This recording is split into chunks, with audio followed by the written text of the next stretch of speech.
Chapter 8:18. You have the right to file a complaint. The name, Chu Mengyao, made the security guard feel suffocated. He knew what the fuck was.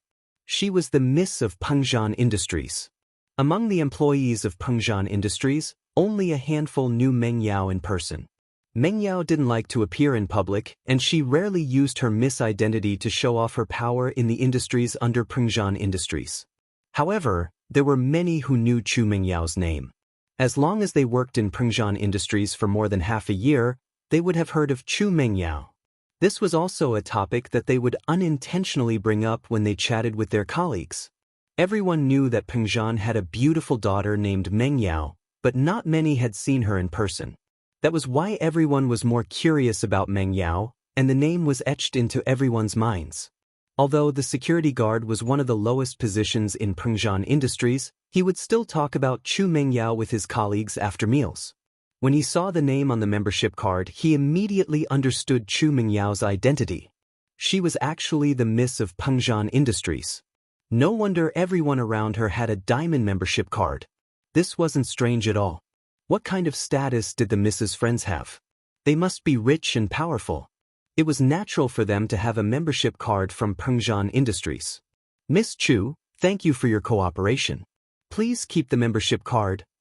The security guard was a little excited as he returned the membership card to Chu Mengyao. Chu Mengyao didn't say anything. It was obvious that she didn't want to expose her identity. Even if the security guard knew, he didn't say anything. Chu Mengyao nodded and put away her membership card with a smile. The security guard was very excited when he saw Chu Mengyao's smile. The miss was so approachable. She even smiled at him. This was something he could show off to his colleagues after meals. However, he knew that the miss didn't have any emotions in her smile. Still, he was happy because in the eyes of these people, the miss was a high and mighty existence. Please come in, Diamond member Miss Chu. The security guard opened the fence and made a welcoming gesture, letting Lin Yi drive the car into the parking lot. Impossible. How could they have a membership card? It must be fake, right?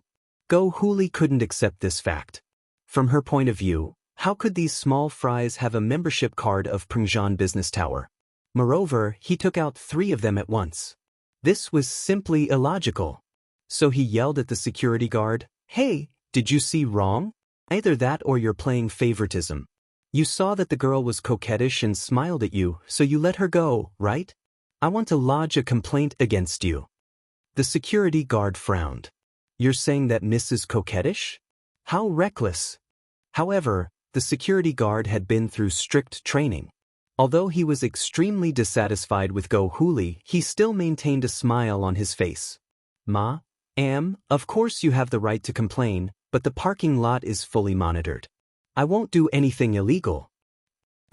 Go Huli looked at the camera above the parking lot and humphed coldly. She returned to her car and drove to find a parking spot. At this point, even if she didn't want to believe it, she had to believe that the membership card Lin Yi and the others showed was the real one. Although she felt it was unbelievable, the truth happened in front of her eyes, and she had to believe it. The master of these brats treated them pretty well, didn't he? He actually gave each of them a membership card? From the looks of it, their master had some influence in the local area. But even so, Go Huli didn't care.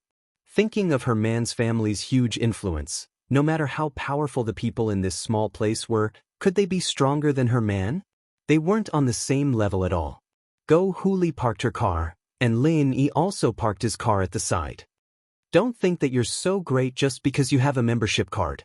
But don't be happy too early. Go Huli had to accept the fact that Lin Yi and the others had membership cards, but she didn't care. So what if they had membership cards? Clothes were gone, and no one could buy them anymore. Lin Yi heard Go Huli's words and couldn't help but frown. Couldn't buy them anymore? Could it be that there was something else hidden in this? But naturally, he wouldn't ask Go Huli. Since they were already at Pengzhan skyscraper, everything would have to wait until they reached the top. Go Huli entered the elevator and saw Lin Yi, Meng Yao, and Yushu following behind her. She couldn't help but laugh coldly. What now? Do you want to embarrass yourself when you go up? Or do you want to go back now? Let me tell you, don't regret it once you go up. Oh, why would I regret it? I've never seen anything like this in my entire life.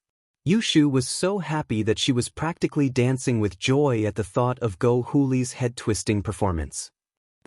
Since you guys don't know how to appreciate my kindness, then don't blame me for being impolite. When the time comes, you guys will have to work hard.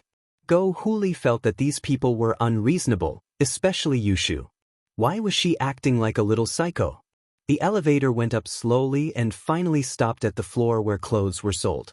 Go Huli stepped out of the elevator first and didn't stop at all. She strode towards the VIP area of luxury goods. Since Lin Yi and the others didn't know how to appreciate her kindness, then she'd make them give up. Lin Yi, she seems very confident? Meng Yao said worriedly to Lin. I don't know, but it shouldn't be a problem. If I can't buy it here, I'll think of something else? Lin Yi shrugged. Naturally, he wouldn't let Meng Yao work for Go Huli's house. All right. Meng Yao could only nod as she pulled Yushu with her, following Lin Yi to the luxury goods area. The Miss and Shu would visit here as well. The Miss didn't have much of a concept of brands in her heart, and she wouldn't blindly chase after luxury goods. In her wardrobe, there were more mid-range brands. The Miss was a rather casual person. They came to the luxury goods area and Go Huli didn't say much. She found a shop assistant and pointed at her clothes. Do you still have the clothes I'm wearing? The shop assistant looked at Go Huli's clothes carefully and said, I'm sorry, miss. This style of clothes is sold out. Chapter 8:19. Ask around. It could be said that the clothes Go Huli was wearing were out of print. That was why she dared to say that if Lin Yi and the others bought the same clothes, she would chop off her own head. How's that? Did you hear that? You've given up now, haven't you? Go Huli turned around proudly and looked at Lin Yi, Meng Yao, and Yushu. Now you're embarrassed, aren't you? Don't you have a membership card? But so what if you have a membership card? It's all sold out. Even if you had 100 membership cards, you wouldn't be able to do it, let alone 3. Are you sure that there's no more of this type of clothing? Lin Yi frowned. He finally understood where Go Huli's confidence came from. She probably knew that there was no more stock for this type of clothing. That was why she dared to make such a bold claim. Yes, other than the one in the display window, there's no more in stock. The salesgirl said apologetically. Can't you sell the one in the display window?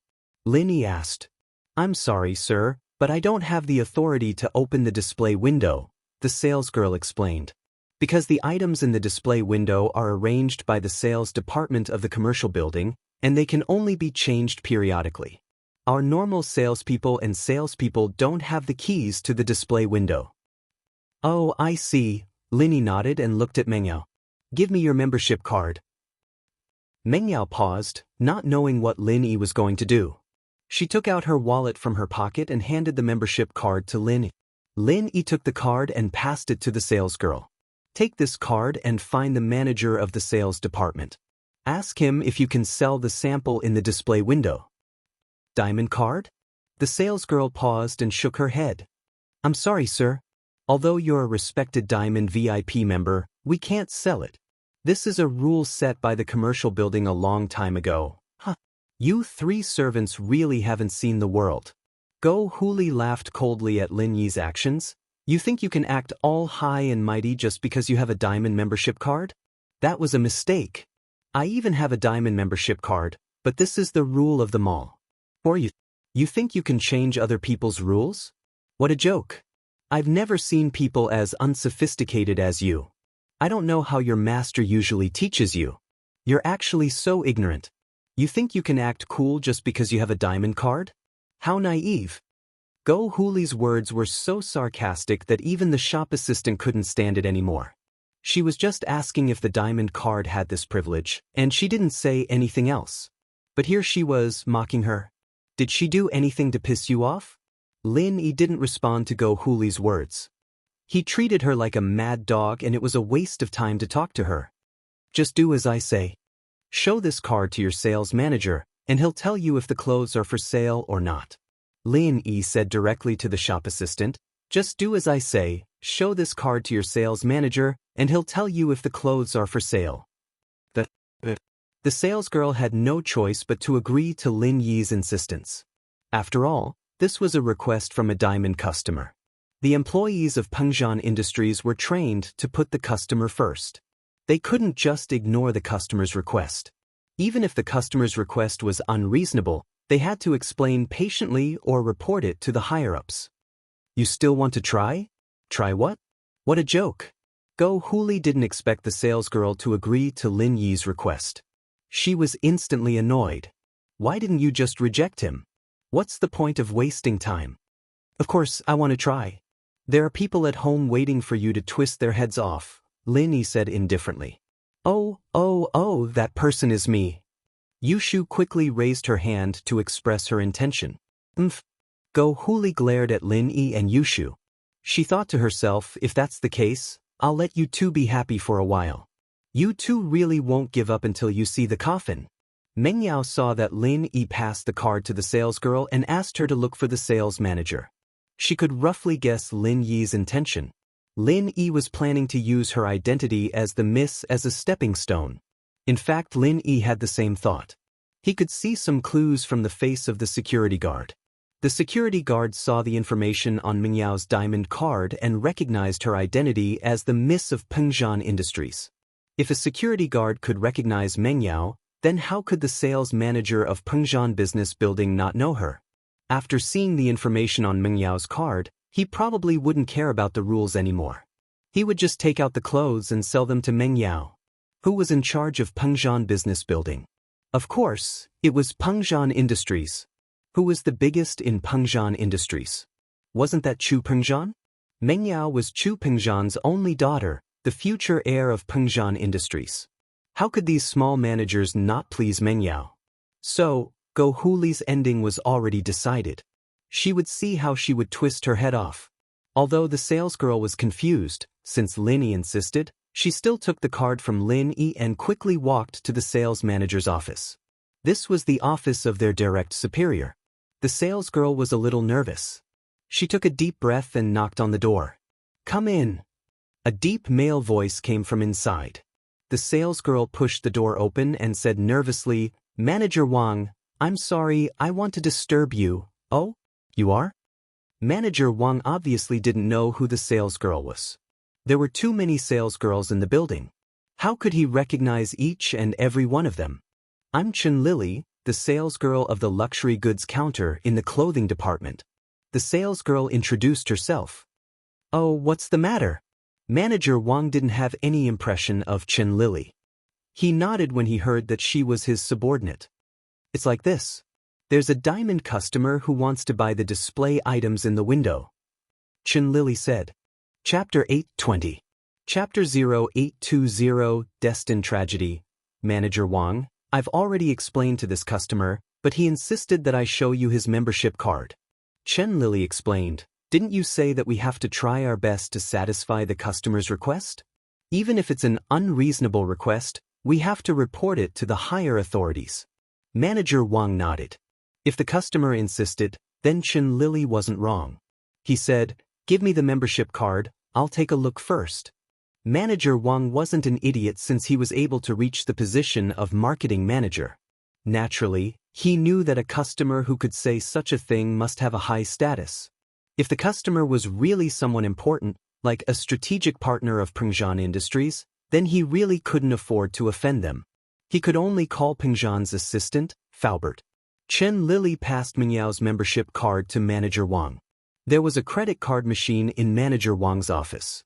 Manager Wang swiped it on the computer and the information on the card was displayed. Hiss. Manager Wang took a look at the member's name on the card and took a deep breath. Meng Yao, he knew what this name meant. Wasn't this the Miss of Pengzhan Industries? The Miss actually came to shop in person? Manager Wang felt that it was a little unbelievable. If the Miss wanted something, she just needed to tell Faubert and Faubert would be able to get it done. There was no need for the Miss to do it herself, right? However, Manager Wang suddenly remembered that the Miss was usually very low-key. She really didn't come to the mall to buy anything through Faubert. She always came to the mall herself, but she didn't make it public. Manager Wang only saw that the Miss had come here to buy things from the membership record. Thinking about this, Manager Wang understood that the Miss was probably a low-key person. She didn't like to show off. This time, there was no other way.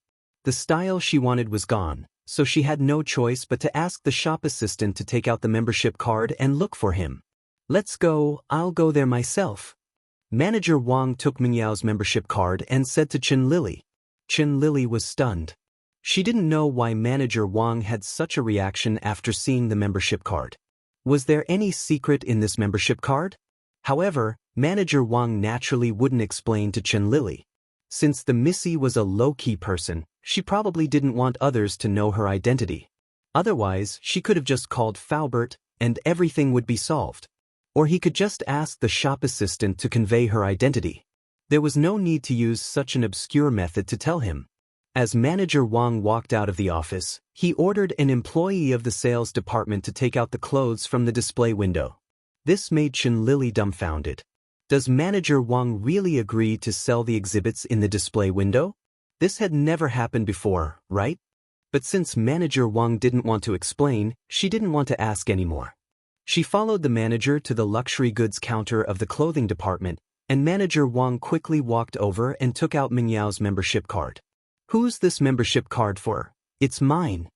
Mingyao didn't hide her identity anymore as she nodded to the manager. Nice to meet you, Miss Chu. This is your membership card. Manager Wang quickly returned the membership card to Mingyao respectfully. I've already sent someone to get the exhibits in the display window. They will be here in a moment. Can you please wait for a moment? Okay, thank you. Mingyao naturally knew that Manager Wang knew who she was. Then I'll have to trouble you. I'll wait by myself.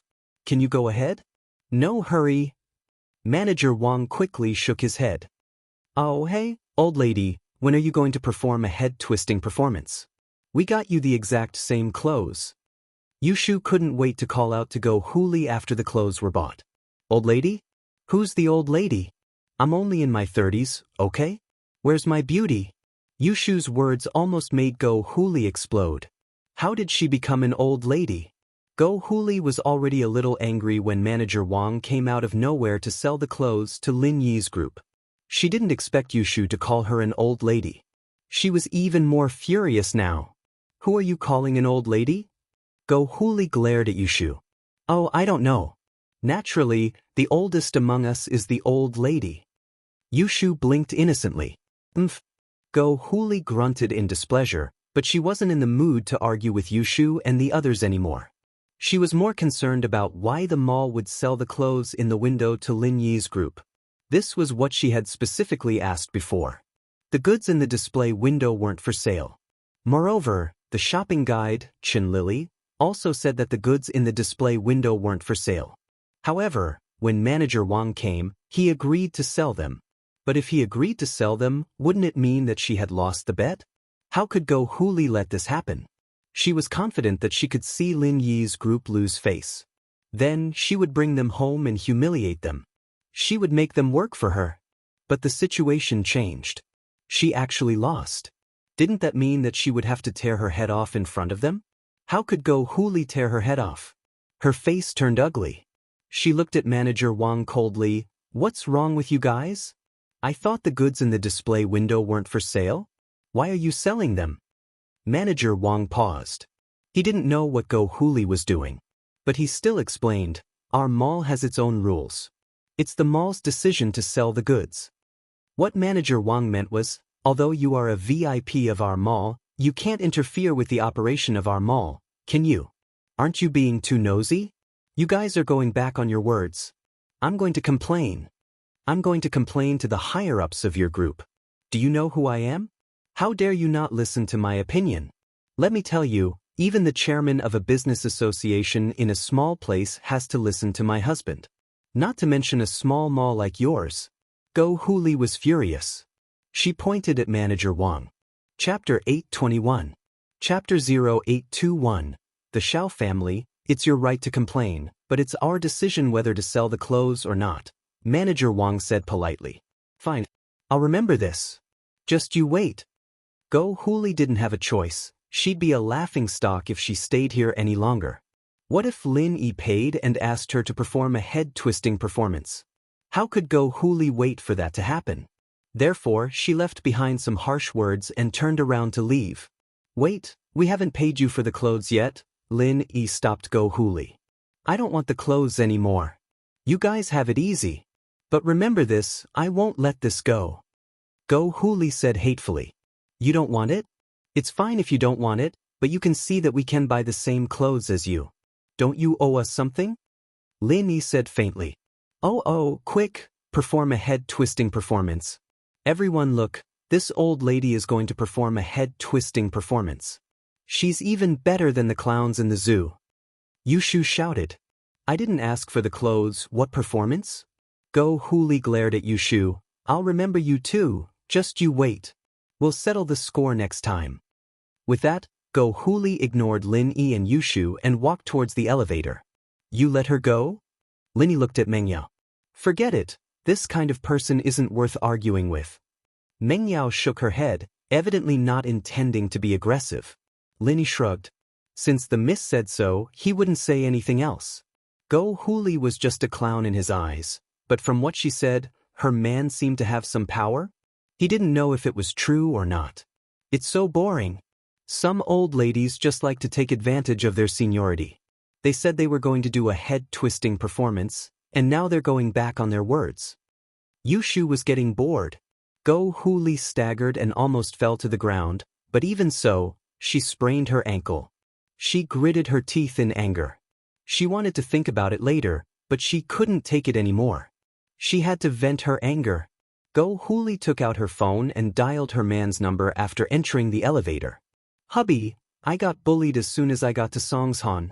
Not only did they drench me with a water gun, they didn't even compensate me for my clothes. They even humiliated me by telling me to pull my head off in front of them. Go Huli complained first. There's another girl who called me an old lady. I'm so young and pretty, how can I be an old lady? What's going on? Poor they. The man on the other side of the phone frowned, but he also knew what kind of person his wife was, so he didn't directly believe Go Huli's words. You didn't provoke them, why did they bully you? What was going on? Tell me the truth. Don't talk nonsense, you think I don't know you? It's just 2 housekeepers and a gardener, and they were playing around with the water gun in the villa. I just bought a villa for our family and wanted to take a look, but when I drove to the villa area, they poured water all over my head and face. Go Huli saw that her husband didn't believe her, and she could only tell the truth. I was thinking that we needed some workers to clean the house, didn't we?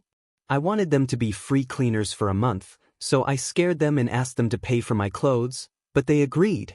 Then why did you say they humiliated you? The man humphed and asked.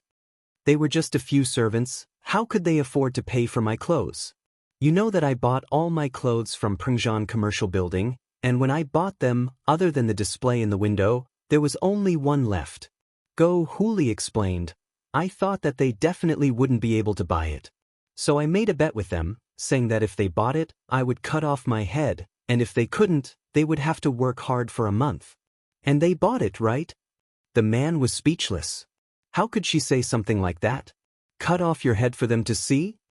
Yeah, I didn't think that all the servants would have a diamond membership card of Pengzhan Business Tower. Their master treats them so well. Go Huli was a bit annoyed. But so what if they have a membership card? I thought that even if they had 100 membership cards, they wouldn't be able to buy the same clothes as me after they sold all the goods. But I didn't think that when they showed their membership card, a manager Wang came and wanted to sell the goods in the window to them. I'm so mad, I don't know what's wrong with this manager Wang, standing with a few slaves. Slaves? Servant? The man was pissed. Do you have a brain or not? How can a few maids and gardeners have a diamond membership card? From what I know, your diamond membership card was given to us because we are from a noble house. How can a few maids have a diamond membership card? Because their master treats them well? Go Huli didn't understand what the man meant. Master? Didn't you see it clearly? Those people are obviously not simple. Can you get a diamond membership card for your maids? At most, you can get a normal membership card. The man raged. They all have diamond membership cards, and they know the manager of the commercial building. They are obviously the masters of the villa. You just went there and you had a conflict with the neighbors? These 3 obviously have a lot of power in the area, How can you not see that? No way? Go Huli paused, but their clothes are so shabby, and which master of the villa personally cleans the place? Cleans the place because they want to exercise, or maybe they have nothing better to do. When my old man was still alive, he planted vegetables in the fields. Why don't you call him a servant? The man said angrily, You idiot, you just went there and you already made enemies. Chapter 822. Chapter 822, Chu Minyao's identity. Alright. Stop crying. We'll talk about this when I get to Songshan. I'm in Donghai right now, and Xiaoben and I still need to visit House Kong. We'll get revenge for you after we're done here. Xiao Ji said helplessly. Then I'll just swallow it for now? I'm being bullied as soon as I get here. What will people think of me? Huli couldn't wait any longer. She was about to explode. She wanted to teach Lin Yi a lesson right here and now. Then what do you want to do? Xiao Ji said helplessly. I don't want to do this. Do you know anyone in Songshan? If not, find some hoodlums or hoodlums to teach them a lesson. Huli said. You don't even know their background and you're going to teach them a lesson? Xiao Ji frowned. What background could they have? They're just a couple of kids. Huli said disdainfully. Even if they have some background, can they be compared to our Xiao family? We're a noble house in Yen. In a small place like this, who would dare to not give us face? Don't say that we're doing business here and we need the help of the local gentry. If we offend them all, then even if our Xiao family is a noble house, we're not familiar with this place. If they don't give us face, what should we do? Xiao Ji said in a low voice. How dare they? Let Uncle Pai kill them. House Xiao has a mystic class worshipper. Why would we be afraid of these upstarts? Go Huli smiled coldly and said proudly. You know that Uncle Pai is our family's worshipper. If father was here, Uncle Pai wouldn't be a problem. But now Xiaoben and I are a level lower than Uncle Pai. Father's gone, and Uncle Pai's feelings for our family have lessened. Right now, he's relying on father's face to stay here. Otherwise, do you really think we can hire a mystic class master with that little money?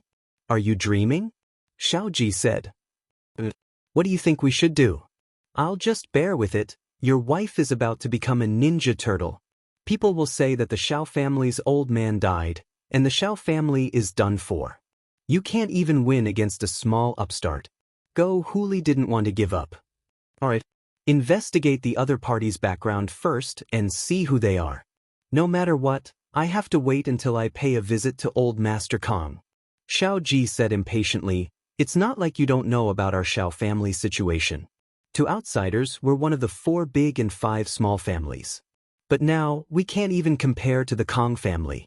Look at the industries in Yanjing City. How much money would be left after this sale? It can be said that our Xiao family starting a business in another city is starting from scratch. Our Xiao family is in a difficult situation now. Without the support of the Kong family, we may face a greater crisis. Don't you know that, you wastrel? Go Huli didn't know what to say. It wasn't that she didn't know, she just didn't want to accept it. She became the daughter-in-law of the Xiao family for less than 2 years. She just got to enjoy the feeling of marrying into a rich family, and now the Xiao family was in dire straits. She couldn't accept it. So the more it was like this, the more she wanted to show off the Xiao family's prestige.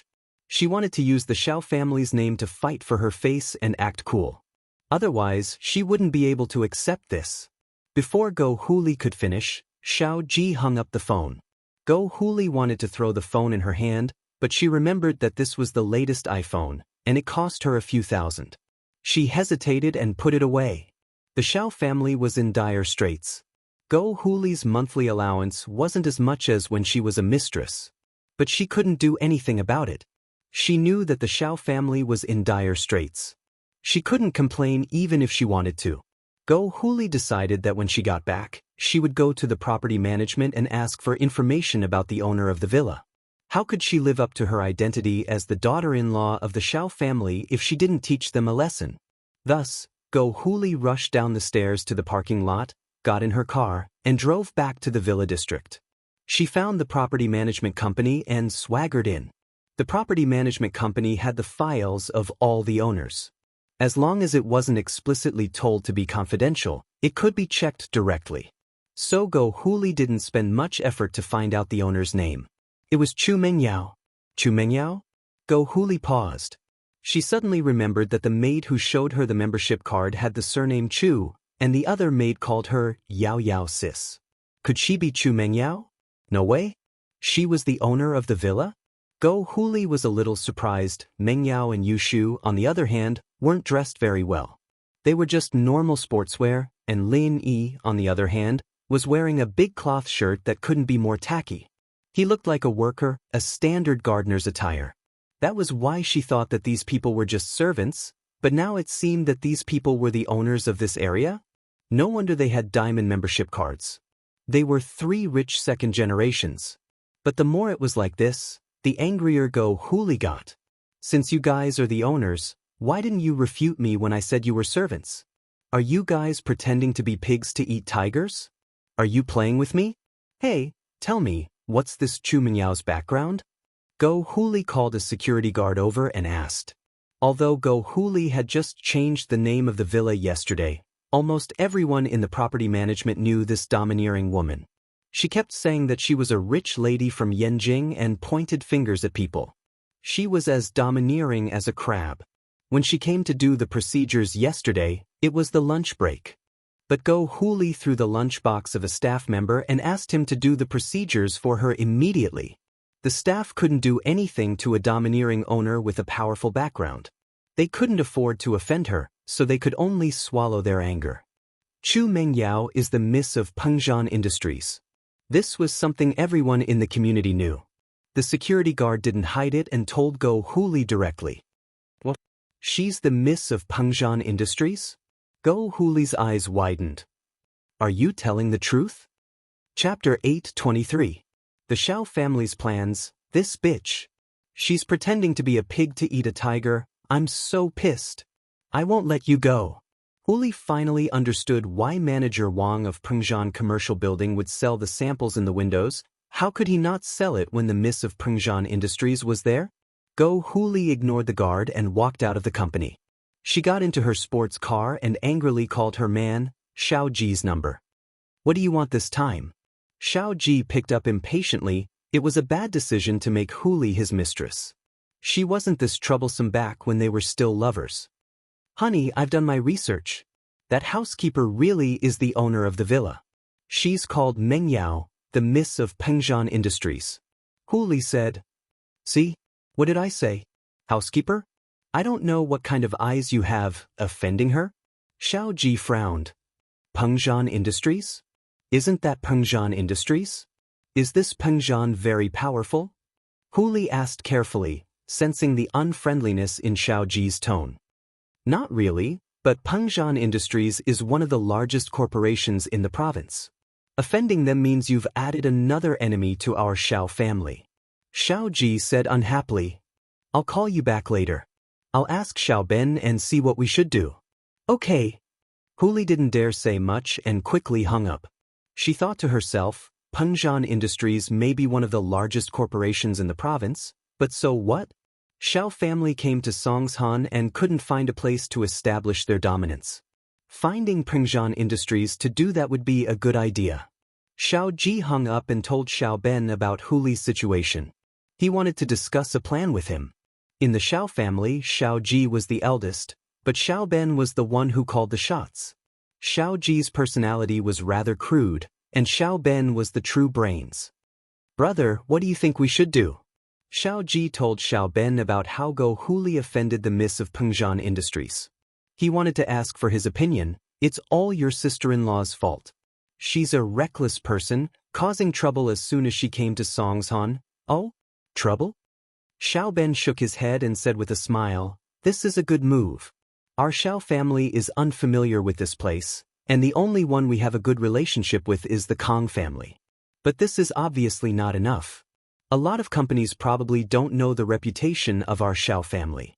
I was just looking for an opportunity to establish my prestige, and sister-in-law delivered herself to my doorstep. Why not? Shao Ji didn't understand. Brother, you mean we are going to be enemies with Pengzhan Industries? We can't be considered enemies. Xiao Ben waved his hand. But it's true that we can make them bleed and cough up some benefits. What good would it do to be his enemy? Our Shao family's foundation isn't here. Now is a time of internal and external troubles. It's not a good time to start a feud. What we need to do is to pressure Pengzhan Industries into giving in and compensating us. Then, they'll cede some of their properties to us. This way, our Shao family won't have to start from scratch again. Brother, you're so thorough. This way, not only will our Shao family get some benefits, but we won't have to fight Pengzhan Industries to the point where both sides lose.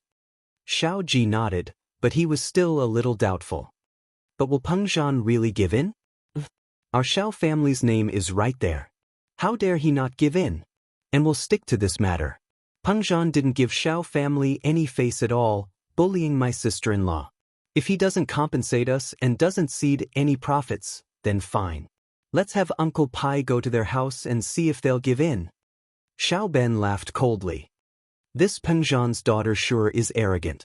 Haha, this is the perfect opportunity for me to blackmail them. Brother, you're right. Xiao Ji calmed down after hearing that he could ask Uncle Pai to go to Pengzhan.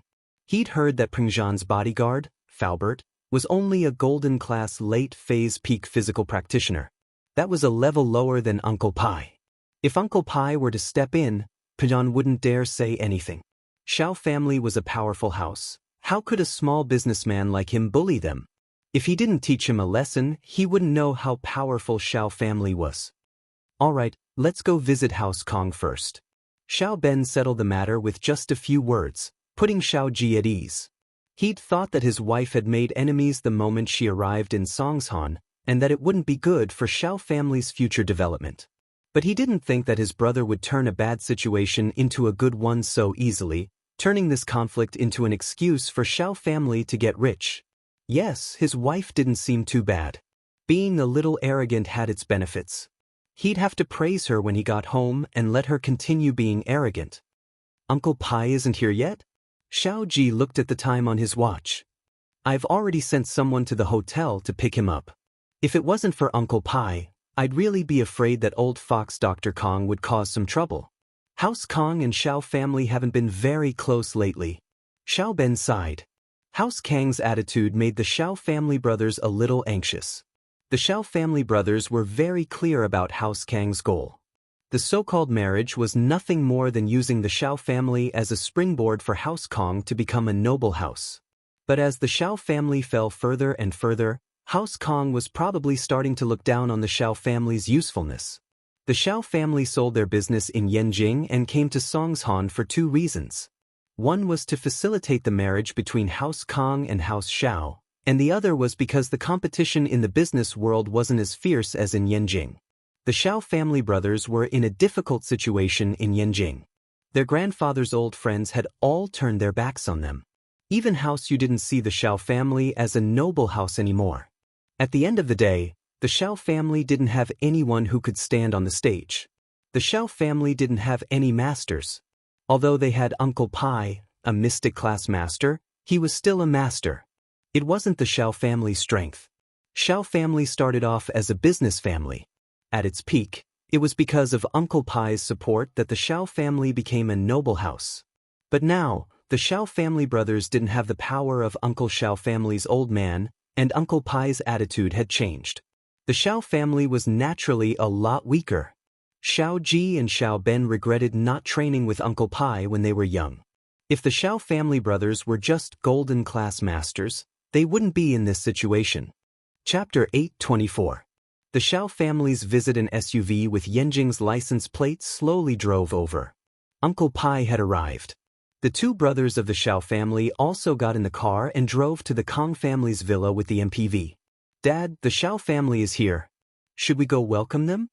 Kong Gafeng had received a call from the Shao family brothers and came to the study room of his father, Dr. Kong. Oh, they're here? Looks like they can't wait any longer. Dr. Kong curled his lips and said with disdain, I heard that the Shao family is just an empty shell now? Yes, according to my investigation, House Kong has sold all their properties in Yanjing and is preparing to invest in Songshan. Kong Greifeng nodded. Why Songshan and not Donghai? Dr. Kong asked. With the little money they have left, it won't be enough in a city like Donghai. There are too many rich people here, they won't be able to show off their Xiao family. Kang Guifeng's guess wasn't far off the mark. The Xiao family really did want to do that. Besides, with House Kang in Donghai and the hidden House Zhao, they wouldn't be able to show off their Xiao family at all. They chose Songshan so that they could use the Xiao family's influence to dominate the city. Dr. Kang nodded. Go ahead, but don't make it too grand. With House Kang's current strength, we can only get on the Xiao family's good side. The Xiao family has been down lately, but isn't it the same for House Kang? Yeah, we've been losing a lot lately as well. Miracle Dr. Guan and Fatty Lai have set us up. Kang Guifeng said, now we just have to see if Xiaoming can get his hands on House Guan's recipe. And, right, how's Xiaoming doing? Dr. Kang asked. Zhao Qibing accidentally injured him during the demolition, but I heard that Kang Mingming wanted to settle it himself and asked them to pay for it, Kang Guifeng said. As for his relationship with Guan Xin, it seems like there's no progress. Doesn't this brat always boast that he's a master at picking up girls? Why hasn't he succeeded after so long? Dr. Kang was a little anxious and then asked, by the way, is his injury serious? I'm not sure about that, but Kang Mingming didn't say it himself. I guess he's fine. Kang Guifeng shook his head. It didn't take long for the Xiao family brothers to arrive with Uncle Pai. Dr. Kang didn't want to show up, but when he heard that Uncle Pai was here, he ran out of his room and apologized when he saw the Xiao family brothers and Uncle Pai. I'm so sorry, Elder Pai, Xiao Ji, Xiao Ben, I'm getting old and sleepy, so I fell asleep. It's fine, it's fine. Xiao Ben waved his hand nonchalantly as he stood up with Xiao Ji. We're just two juniors, how could we trouble you, Dr. Kang? We're flattered. Xiao Ben, on the other hand, was smiling coldly inwardly. You old fox, if you hadn't heard that Uncle Pai was here, you'd probably still be hiding, wouldn't you? In fact, that was the case. Dr. Kang knew how powerful Uncle Pai was, and there was no way he wouldn't give him face. Perhaps House Kang would need Uncle Pai's help in the future. At the level of a noble house, the conflicts between them couldn't be solved with normal methods. Naturally, the noble houses had their own way of solving problems, and for people like Peng Zhan and Sihua, there were many things that couldn't be solved through normal channels, let alone conflicts between noble houses. And so, the way the noble houses solved their conflicts was very simple. Whoever had the harder fist would have the upper hand, and Uncle Pai, as a mystic-class physical practitioner, naturally couldn't be underestimated. Of course. Dr. Kang was all smiles as he greeted Uncle Pai.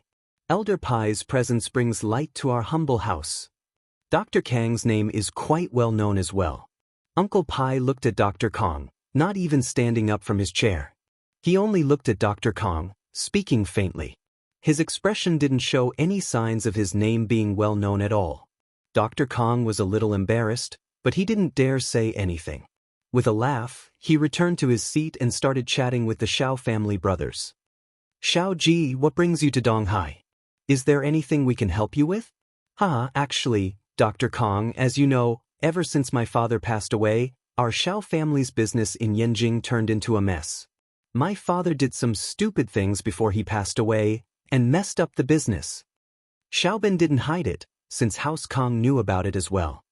We sold off our business in Yanjing, and we're planning to go to Songshan and rebuild the Xiao family's business. That's true. Change the location, change the environment, and move closer to our House Kang. Dr. Kang nodded, smiling coldly in his heart. If it weren't for Uncle Pai, what would be left of the Xiao family? Yes, and secondly, I want to ask about the marriage between our families Xinyan and Zhaolong. Xiao Ben revealed the purpose of his visit. He was desperate for a local helper. The Xiao family may have the reputation of a noble house, and Uncle Pai was there, but they couldn't let Uncle Pai do everything, could they? In this way, with the Kang family's marriage alliance, many people in that place would give him face. I don't think there's a rush, right? Xinyan is only in her 3rd year of high school. Isn't it too early to talk about marriage? Dr. Kang said, of course, I'd be happy to make this marriage happen, but Xinyan is still too young. She's not of the legal age yet, right? Dr. Kang, you're joking.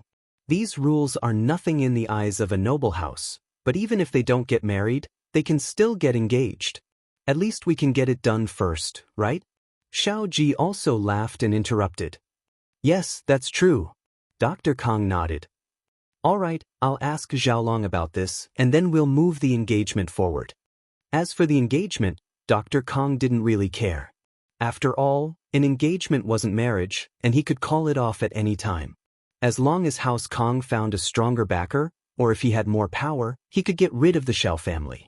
Xiao Ji and Xiao Ben felt the change in Dr. Kang's attitude, and understood that if it weren't for Uncle Pai, this marriage would be troublesome. After saying goodbye to Dr. Kong, Xiao Ji and Xiao Ben left House Kang's mansion dejectedly. It was like a tiger being bullied by a dog. But the news of the Xiao family's downfall couldn't be suppressed, and Dr. Kong would find out sooner or later. Chapter 825. The troublemaker with Hu gone, Meng Yao and Yushu naturally wouldn't buy the clothes in the showroom. The style was obviously for a young married woman, but even if that wasn't the case, Meng Yao wouldn't wear the same clothes as a shrew like Hu. Manager Wang saw that Meng Yao didn't want the clothes again, and Hu left in a huff. He guessed that Hu must have pissed off the miss, and the miss got mad at her. That was why this happened. But Manager Wang, naturally, wouldn't ask too many questions. The miss didn't want the clothes anymore, and he acted as if he didn't know anything. He turned to Meng Yao. Miss Chu, please walk around a bit more, and contact me if you need anything. Here's my name card. All right, Manager Wang. You can go now. The miss took the name card and passed it to Lin Yi. Manager Wang looked at Lin Yi, a strange light flashing in his eyes. He heard that Ping Zhan had a son-in-law who was the second biggest shareholder of the company, but he'd never attended a board meeting. Could it be that the person beside the miss was the second biggest shareholder of the company? But looking at the clothes he was wearing, it was quite shabby. Even so, Manager Wang didn't dare underestimate him. Rich people had a lot of dirty tricks up their sleeves. He looked at the miss again, and saw that she was only wearing the normal sportswear given out by the school. It was impossible to tell who she was from the outside. Meng Yao didn't have any intentions of walking around anymore. She didn't have anything else to buy. She turned to Yushu. Shu, what are we going to do now? I don't know. I was quite happy that I could have some fun, but that old woman's a liar. Yushu complained, a little unhappy. It's so boring. Let's go see if there's anything interesting. What's interesting around here? Meng Yao didn't think that there was anything interesting in the business district. Yeah, there's a Tiandi's Wonderful Times arcade not far from here. I want to go check it out. Yushu said. What's there to see in an arcade? There's a lot of gangsters there. It's very dangerous. Meng Yao said subconsciously. Yushu used to want to go to an arcade as well, but Meng Yao used this reason to reject her. We have Shield Bro now. There's nothing to be afraid of now. Yushu said. If the gangsters bother us, Shield Bro will beat them up.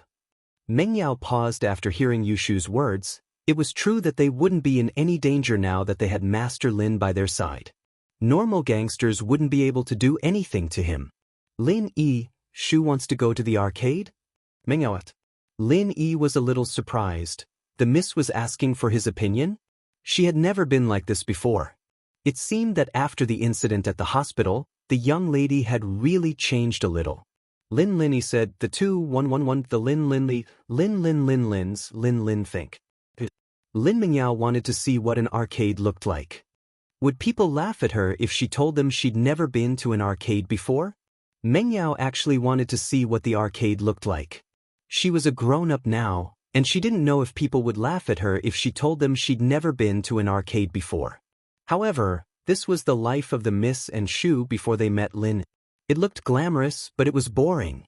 The three left Pingzhan Commercial Building. Lin Yi drove to a large entertainment center according to Yushu's directions. There were video games, billiards, and internet cafes. There were a lot of young people here, and one could tell from the frequency of people coming in and out that this place was very popular. The first floor of the entertainment center was half an arcade and the other half a billiards hall. Mengyao and Yushu had never been here before. They'd only seen it on TV before. Lin Yi, can you go buy some tokens? Mengyao knew that tokens were used here, so she asked Lin. Lin Yi nodded and walked to the bar. Meng Yao and Yu Shu, on the other hand, started walking around the arcade, wanting to see if there were any interesting games to play. Pretty girl, wanna play together? Meng Yao and Yu Shu had just walked into the arcade when a few delinquents at the entrance stared at them. Someone came up to them after they were alone. It was a red-haired young man. Meng Yao and Yu Shu were always the center of attention no matter where they went. Although they were only wearing normal sportswear today, they looked more like students, making the delinquents think that they didn't have any powerful background. Meng Yao looked at the red-haired young man coldly and ignored him. Yu Shu, on the other hand, was curious. Hey, why is your hair red? Did you look like this when you were young? Hey, you want to know? I don't mind taking you to a place with no one around so you can study it. The red-haired young man said excitedly when he saw the big-breasted Yu Shu talking to him. I don't really want to know. Yu Shu shook her head. I just think it's ugly, like a turkey. The red-haired young man wasn't happy when he heard Yu Shu's words. What do you mean, girl? It's fine if you don't want to play, but you don't have to curse at me, do you? Meng Yao was a little annoyed. This Yu Shu was a troublemaker, causing trouble the moment she came. She shouldn't have come if she knew this would happen. If it weren't for Lin Yi, the two of them would have been in trouble. In fact, Yu Shu wasn't stupid. If it weren't for Lin Yi, she wouldn't have caused trouble. The red-haired young man's words attracted a few delinquents, and they surrounded Meng Yao and Yu Shu. What do you want? Meng Yao frowned. She didn't expect these people to be so reckless. Were there no security here? Meng Yao had never been to a place like this before, so naturally, she didn't know that there weren't any security here.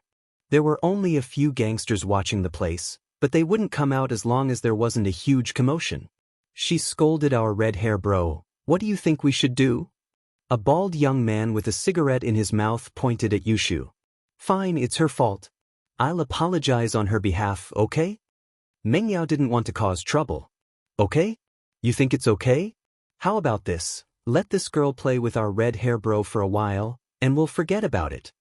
The baldy said, Don't cross the line. How could Meng Yao agree to this? Let Shu play with them? Chapter 8:26. Leaving just like that? Was. Meng Yao's eyes went wide. What was that supposed to mean? How could he just touch Shu like that? No. Meng Yao rejected Red Hair's suggestion. I don't want to use force, there's no point. Red Hair was getting angry at Meng Yao's lack of appreciation. I don't want to make a big deal out of this either. Meng Yao was referring to Lin Yi. If Lin Yi were to take care of this, these people would probably be lying on the ground. Fine, I'll give you another choice. One of you will race with me. If you win, we'll forget about this. But if you lose, you two have to stay with me tonight. Red Hair said as if he had Meng Yao in his grasp. He thought that Meng Yao was scared after hearing her words, so he made a request that was even more ridiculous. Everyone knew that he was the racing god here, and there were few who could beat him in this simulation game. Oh, and if you lose? Lin Yi suddenly appeared behind Red Hair and whispered into his ear, giving Red Hair a fright. His scalp was about to explode. He thought he'd seen a ghost. Red Hair turned around and saw Lin Yi. Kid, where did you come from? Are you trying to be nosy? I'm with them. Lin Yi said faintly. Answer me, what happens if you lose? How could I lose? The red-haired man seemed to have heard an extremely funny joke as he coldly laughed and said with disdain. Since it's a competition, we have to be fair. They'll stay with you tonight if they lose, but what if you lose? Lin Yi asked faintly, ignoring Red Hair's laughter. They'll stay with me if they lose, and I'll stay with them if I lose? Red Hair laughed lewdly. If that's the case, then there's no need to compete. Let's go. Lin Yi turned to Meng Yao and Yu Shu. This guy's retarded, he can't even understand simple logic. There's no point in winning against an idiot like him. Oh, I think so too. Yu Shu nodded in agreement. She wasn't afraid of Red Hair now that Lin Yi was here. Meng Yao also covered her mouth and laughed. Lin Yi's words were a little infuriating, but this Red Hair was indeed a little unreasonable. He was the one who came to talk to her first, and she didn't even do anything to provoke him. Kid, you mean you're leaving just like that? Who do you think you are? Red Hair was a bit annoyed by Lin Yi's attitude. He was considered a famous person in this arcade, and there was someone who dared to not give him face. If that's the case, then don't leave. Don't look for trouble for yourself. Lin ignored Red Fur. Lin didn't care about this kind of person. Meng Yao and Yushu felt more confident now that Lin Yi was here. They left with Lin Yi, one on the left and one on the right. Shield bro, how many tokens did you buy? Is it enough to play with? Yushu seemed to have forgotten about Red Hair as she looked at the tokens in Lin Yi's hand excitedly. Motherfucker, leave them here. Red Hair didn't want to cause trouble in the arcade. After all, the boss here had a lot of background, but Lin Yi and the others were so arrogant. If Red Hair didn't do something, he'd lose all his face today. Red Hair said as he reached out to grab Yushu. But before his hand could touch Yushu, he was grabbed tightly, unable to move. I said, don't look for trouble for yourself. Do you not understand? Lin Yi looked at Red Hair and asked coldly. Red Hair struggled to break free from Lin Yi's hand, but he realized that his wrist was clamped by an iron clamp. He couldn't move at all. He was terrified. Let me go, I'll fuck your mother. Crack. Lin Yi increased the strength in his hand. Although Lin Yi didn't know who his mother was, Red Hair's words still angered Lin. If he used a little more strength, Red Hair's wrist would be crippled. Ouch! Red Hair cried out in pain. He felt that his wrist was about to explode from Lin Yi's grip. Let go of Red Hair bro. Baldy saw that Red Hair's hand was grabbed by Lin Yi and panicked. While Lin Yi couldn't move his right hand, he threw a punch at Lin Yi's back, preparing to ambush Lin. As long as Lin Yi felt pain, he'd probably let go of Red Hair's arm. Lin Yi, watch out. Meng Yao was shocked and quickly reminded Lin. Baldy laughed coldly in his heart. Your warning was useless. Unless Lin Yi let go of Red Hair and turned around to block the attack, he would definitely be hit by Red Hair. However, Baldy's sneer didn't last long. His expression froze, and with a crack, he flew out. Lin Yi's leg kicked out at an unbelievable angle and strength. It was almost a 90-degree angle, and it sent Baldy flying, crashing into the wall of the arcade. Along with Baldy, the gangsters who wanted to ambush Lin Yi were hesitant. The angle of the kick was too unimaginable. Normal people could kick people from the back, but it had to be done at a certain distance, and they couldn't use too much strength. It was impossible for Lin Yi to send someone flying with one kick. Red Hair wasn't an idiot. He knew that Lin Yi wasn't easy to get along with just one move from Lin Yi. He knew that he'd met a tough opponent this time, and his tone wasn't as tough as before. Bro, where are you from? Who's your boss? You might even know him. My boss is standing right there. Lin Yi pointed at Meng Yao and Yushu with his other hand, and Yushu even raised her hand to greet Red Hair.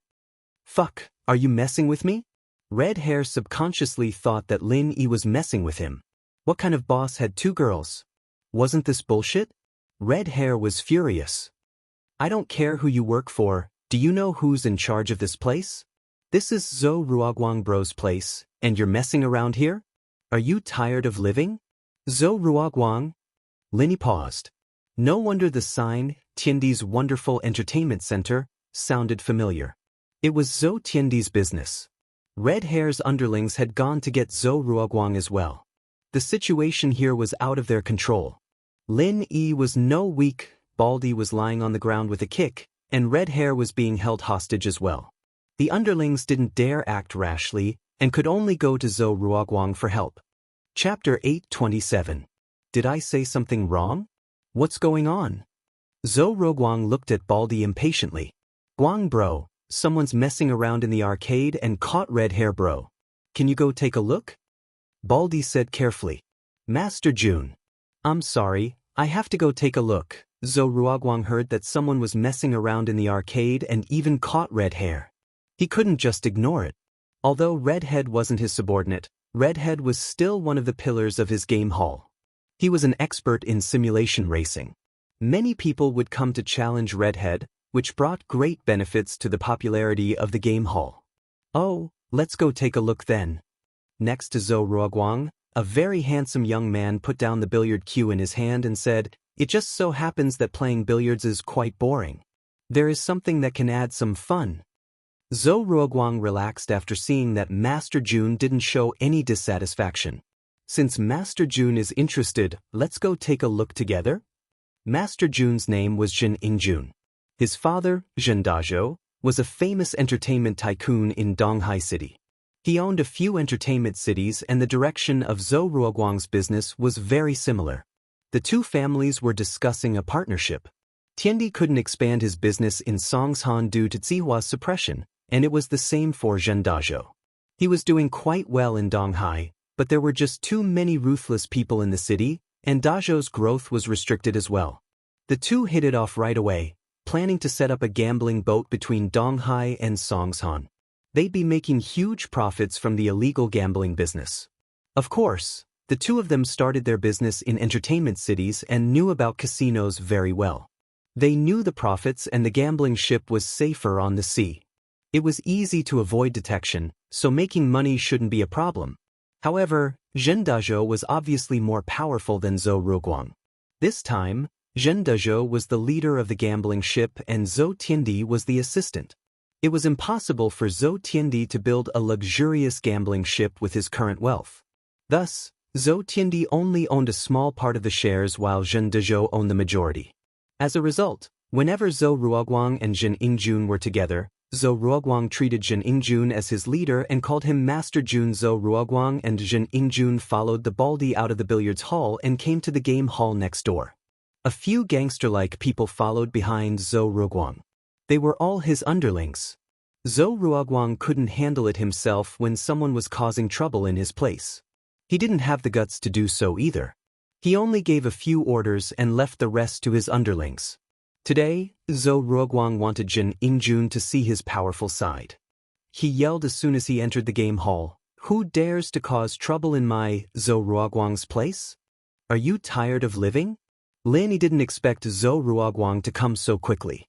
But since he came, it saved Lin Yi a lot of trouble. He grabbed Red Hair's arm and looked up at Zhou Ruoguang. "It's him. I caught him for you." Zhou Ruoguang heard Lin Yi's voice and paused for a moment. He then looked at Lin Yi and realized that the person causing trouble in the place was Lin Yi. Zhou Ruoguang complained in his heart.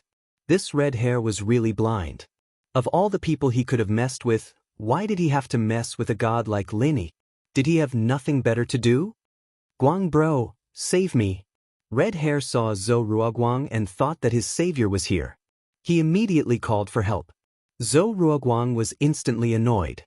"What are you shouting for? I can't wait to draw a line between us, and you want me to save you? Do you think I'm stupid?" However, Zhou Ruoguang reacted quickly. After hearing Lin Yi's words, he knew that Red Hair provoked Lin Yi. He walked down the stairs. "Red Hair, you don't look like a good person. How dare you cause trouble in my place? Go and beat him up until I can't recognize him." Which one of Zhou Ruoguang's men didn't know Red Hair? When they heard Zhou Ruoguang's order, they couldn't help but be stunned. Beat Red Hair? Guang bro said something wrong, right? Hence, they looked at Zhou Ruoguang in confusion. "Guang bro, did you say something wrong?" Baldi asked, puzzled. However, Zhou Ruoguang didn't bother with the bald man anymore. Instead, he said to his men, "What are you looking at? Do it. I've raised a bunch of useless people like you to drop the ball at a critical moment. Are we beating Red Hair?" Zhou Ruoguang's men finally came back to their senses and asked weakly. "Nonsense, hurry up and do it." Zhou Ruoguang couldn't care less about Jin Ingjun anymore. In his eyes, Lin Yi was much more important than Jin Ingjun. If he didn't handle this god well, he would be in trouble. So, Zhou Ruoguang ran over respectfully. "Hayashi Lin, you're here?" Zhou Ruoguang's words stunned everyone, especially Red Hair and Baldi. They looked at Zhou Ruoguang dumbfoundedly. He knew Lin Yi? And wasn't the way he addressed him a little too? Yushu almost burst into laughter when she heard how Zhou Ruoguang addressed Lin. "Ha, Shield bro, how did you become a god?" "I don't know." Lin Yi shook his head and let go of Red Hair. Red Hair didn't dare to do anything to Lin Yi anymore. His face was full of shock. No matter how stupid he was, he could tell that Zhou Ruoguang was very respectful towards Lin. He was afraid of getting beaten up, so he begged with a bitter face, "Guang bro, I'm sorry, I was wrong, I shouldn't have caused trouble, drag him away." Zhou Ruoguang was afraid that Lin Yi would be angry and didn't have time to waste with Red Hair. He waved his hand and his men dragged Red Hair away. Hayashi Lin, I'm really sorry, there are always some blind hooligans in this place, please don't mind them. Zhou Ruoguang said carefully with a smile on his face to Lin. Oh, your family owns this place? Linny didn't mind. He wouldn't mind even if Zhou Ruoguang didn't come. At most, he'd just knock red hair out. Yeah, I was playing pool when I heard that you, Hayashi Lin, were here, so I came over to see if there was anything I could do for you? Zhou Ruoguang asked carefully. Oh, there's nothing else for you to do, go play. Lin Yi waved his hand, signaling Zhou Ruoguang to leave. He didn't have much to say to Zhou Ruoguang, and Meng Yao and Yushu wouldn't have a good time with him around. Chapter 8:28. Young Master Jun's thoughts. He didn't know Meng Yao and Yushu, and Zhou Ruoming didn't mention anything about it at home, so Zhou Ruoguang didn't know who they were and thought that they were Lin Yi's friends. However, he didn't think much about it and only thought that they were just normal friends with Lin. Since Lin Yi didn't talk to them intimately and Lin Yi already had a girlfriend, Zhou Ruoguang wasn't as respectful to them as he was to Tang Yun. He only greeted Lin Yi and left. Zhou bro, you know that guy? What's his background? Why are you so respectful to him? Zhen Yingjuan's eyes stayed on Meng Yao and Yushu as he asked jealously towards Lin. With his years of experience in picking up girls, he knew that these two girls were the best. One was pure and beautiful while the other was petite and cute. Although they were only wearing normal sportswear, it couldn't hide their beauty. Zhou Ruoguang was slightly older than Zhen Yingjun, so Zhen Yingjun called him Zhou bro. He's Lin Yi, he's very good at martial arts and not easy to mess with. Zhou Ruoguang felt that his words made him look weak, but he couldn't be strong in front of Lin Yi. Good at martial arts? What's the use of that? Zhen Yingjun said in disdain, no matter how good he is, he can't fight against many people. You don't need to give him face. Many people? Zhou Ruoguang smiled bitterly. Let's put it this way, even our golden class master, Uncle Yen, was injured by him. He's aggressive and doesn't have a future. Zhen Yingjun was still disdainful. Even if he can defeat golden class masters, can he beat guns? That's impossible. Zhen Yingjuan's family was also involved in the underworld and it wasn't a small one. They were much bigger than Zhou Tiandi and they had a lot of illegal guns in their hands. To him, martial arts were all useless. In front of guns and cannons, it was nothing. Zhou Ruoguang shrugged. Since Zhen Yingjun didn't believe him, he couldn't say anything else. After all, the two families were only in a cooperative relationship and House Zhen was the leader. It wouldn't make sense if he said too much. Those two girls aren't bad, are they his women? Zhen Yingjun asked eagerly. That doesn't seem to be the case. Zhou Ruoguang shook his head. Lin Yi has a girlfriend. I've seen her before. Oh, so they're just friends? Zhen Yingjun nodded. I like these two girls. Master Jun, it's fine if you use normal methods, but don't use force. I'm afraid that Lin Yi will interfere. Zhou Ruoguang had to remind Zhen Yingjun. I know Zhen Yingjun, have picked up countless girls. It's just two little girls, isn't it a piece of cake? Zhen Yingjun didn't take Zhou Ruoguang's words seriously at all. In fact, he didn't take Lin Yi seriously at all. Meng Yao and Yushu played video games for a while and found it boring. It was either racing or shooting. There was no fun at all. It wasn't even as fun as the video game at home. Yao sis, how's it going? How many levels have you passed? Yushu used up the last token in her hand before standing up, a little dispirited. This game really sucks, it's just one person fighting and fighting, I don't know what's the point of it. I don't know. I don't think I've passed a single level. Meng Yao wasn't a good gamer. She was playing a horizontal board game. She played for a long time and was still at the first level. She used up quite a lot of her tokens. Lin Yi found it quite funny as he watched from the sidelines. This arcade was just trying to trick newbies like them out of their money, after all. Most people only needed one coin to cycle through, and they wouldn't even be able to afford the electricity bill, let alone make money. It's boring. Let's go to another arcade. Yushu stood up and gave up on playing. Meng Yao came here with the thought of widening her horizons and gaining more experience. It didn't matter if the game was fun or not. Lin Yi didn't play and only followed behind Meng Yao and Yushu. Although Lin Yi hadn't played many games before, most of them tested a person's reflexes. It wasn't a difficult task for Lin. There are many people over there. Let's go check it out? Yushu noticed that one corner of the arcade was unusually crowded, with some people cheering and crying out in frustration from time to time. Lin Yi, Meng Yao, and Yushu walked over and saw that it was a few gambling machines. There were many different types of machines, but all of them were related to gambling. This kind of thing was illegal, but the profits were huge. This was the main source of income for many arcades. It wasn't strange for Zhou Ruoguang to go against the law. There were people who won money here, but most of them lost more than they won. Only a small number of people won a small amount. Most people were dejected. Big sis Yao Yao, this seems to be fun? Let's go try it? Yushu felt that this was much more fun than those monster-killing games. Shu, this looks like gambling. You can't go. Meng Yao, on the other hand, understood the nature of the machine. It's just for fun. It's not like I'll get addicted to it. Yushu was curious. Let her try it. Lin Yi wasn't worried about Meng Yao and Yushu's self-control. The two girls didn't have any bad habits, and they weren't addicted to anything. Lin Yi felt that Yushu was only interested in it for a while. She'd get bored after a few times. After all, they didn't lack money, and they didn't love it. It was hard for them to enjoy the excitement of winning and losing money. Oh, Shield Bro said it's okay. Yushu looked at Meng Yao with puppy eyes. Then I'll take these last few tokens. You can't play anymore if you lose them. Meng Yao hesitated before passing the remaining tokens to Yushu. Yushu took the tokens and happily went to play with the machines.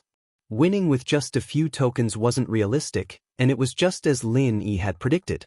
Yushu put in 4 or 5 tokens, but they were all like rocks in the ocean. She only had 1 token left.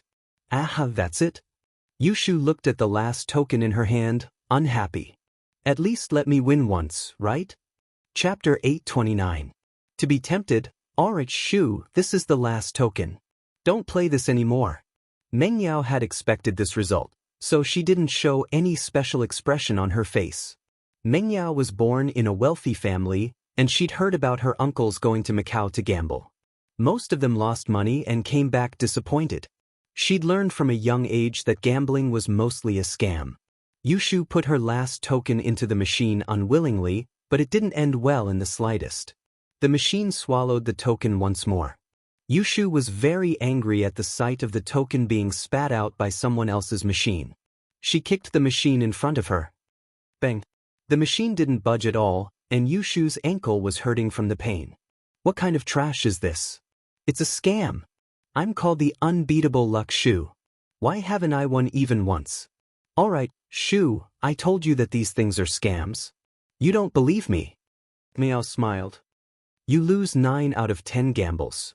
Don't touch these things anymore. Oh. Yushu agreed with Meng Yao, but she wasn't satisfied. Shield Bro, help me beat it up.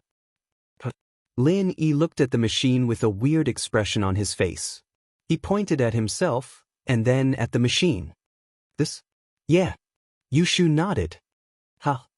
Yushu's words made Lin Yi's heart skip a beat. He walked over and gave the machine a kick.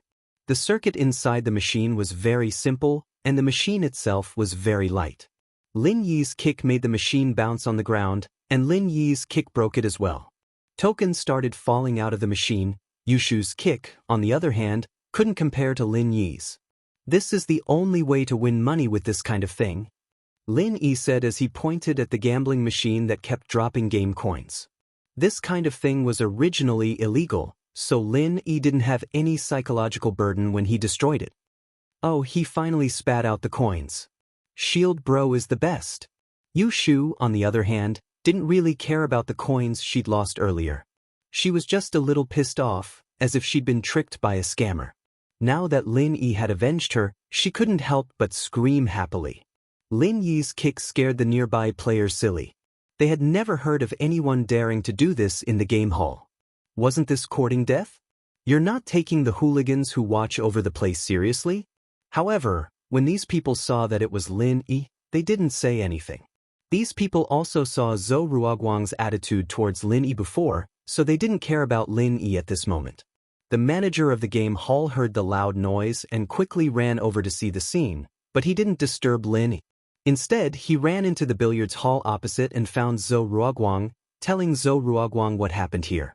Zhou Ruoguang heard it, but he didn't think much of it. Instead, he said happily, "Okay, I got it. It's just a gambling machine. It's good that we didn't destroy the entire entertainment city." The game hall manager heard Zhou Ruoguang's words and quickly nodded and ran back.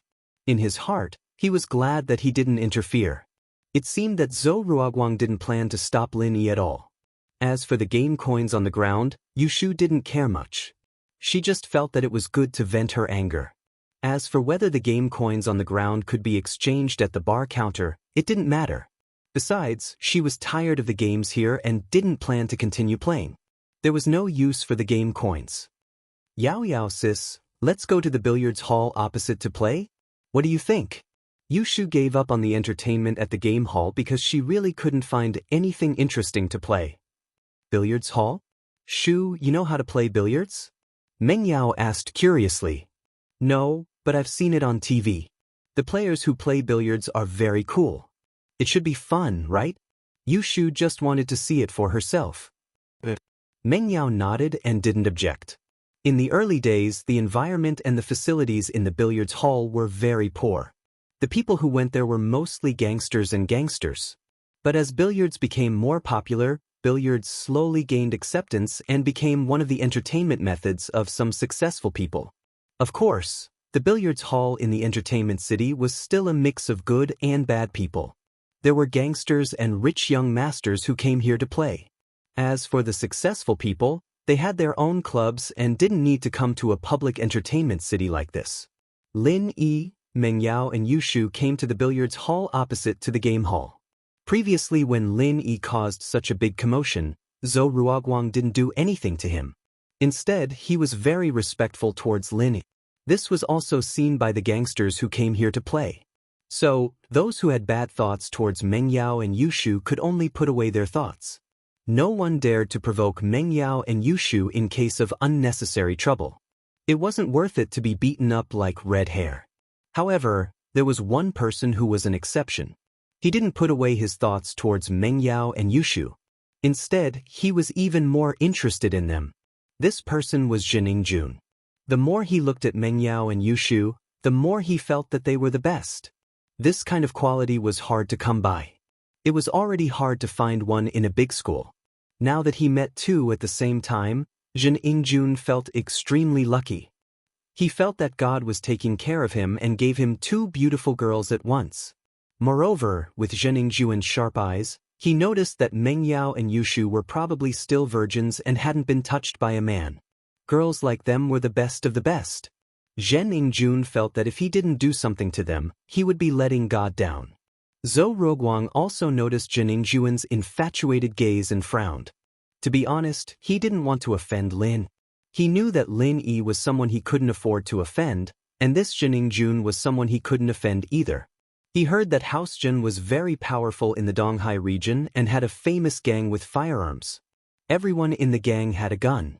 They were real gangsters, and a gangster like Zhou Ruoguang couldn't be compared to them. Chapter 830. Billiards. Of course, why? Are you still afraid of that Lin Yi? Jining Jun said in disdain. Since you're not his girlfriend, what does it have to do with him? Plus, I already know, I don't need to force it. We're in Songshan City, I'll give face to your Zhou bro. To be honest, Jining Jun didn't put Lin Yi in his eyes at all. What Golden Division Master? Green Division Master. In the eyes of his father's firearm team, wasn't he just trash? Did he need to be so careful with someone who could be killed with one shot? Zhou Ruoguang couldn't do anything about Jining Jun's insistence. Luckily, as long as Jining Jun didn't force it, Lin Yi wouldn't blame him. Zhou Ruoguang could only protect himself. As for whether Jining Jun could provoke Lin Yi, it was none of Zhou Ruoguang's business. They were just cooperating anyway.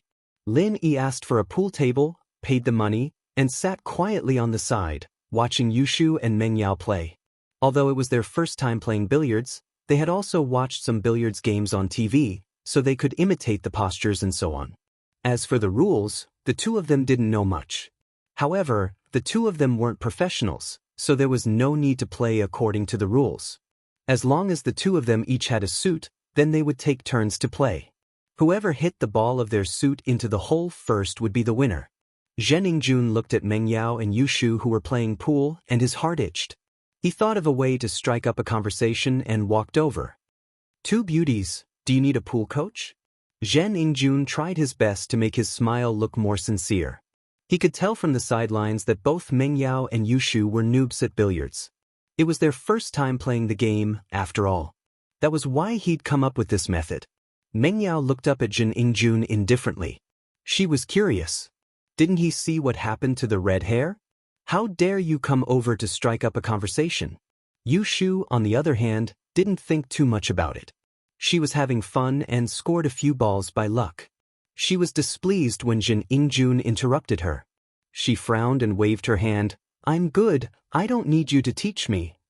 Zhen Yingjun didn't give up and continued to introduce himself. "I'm Zhen Yingjun, the vice president of Donghai City's Billiards Association.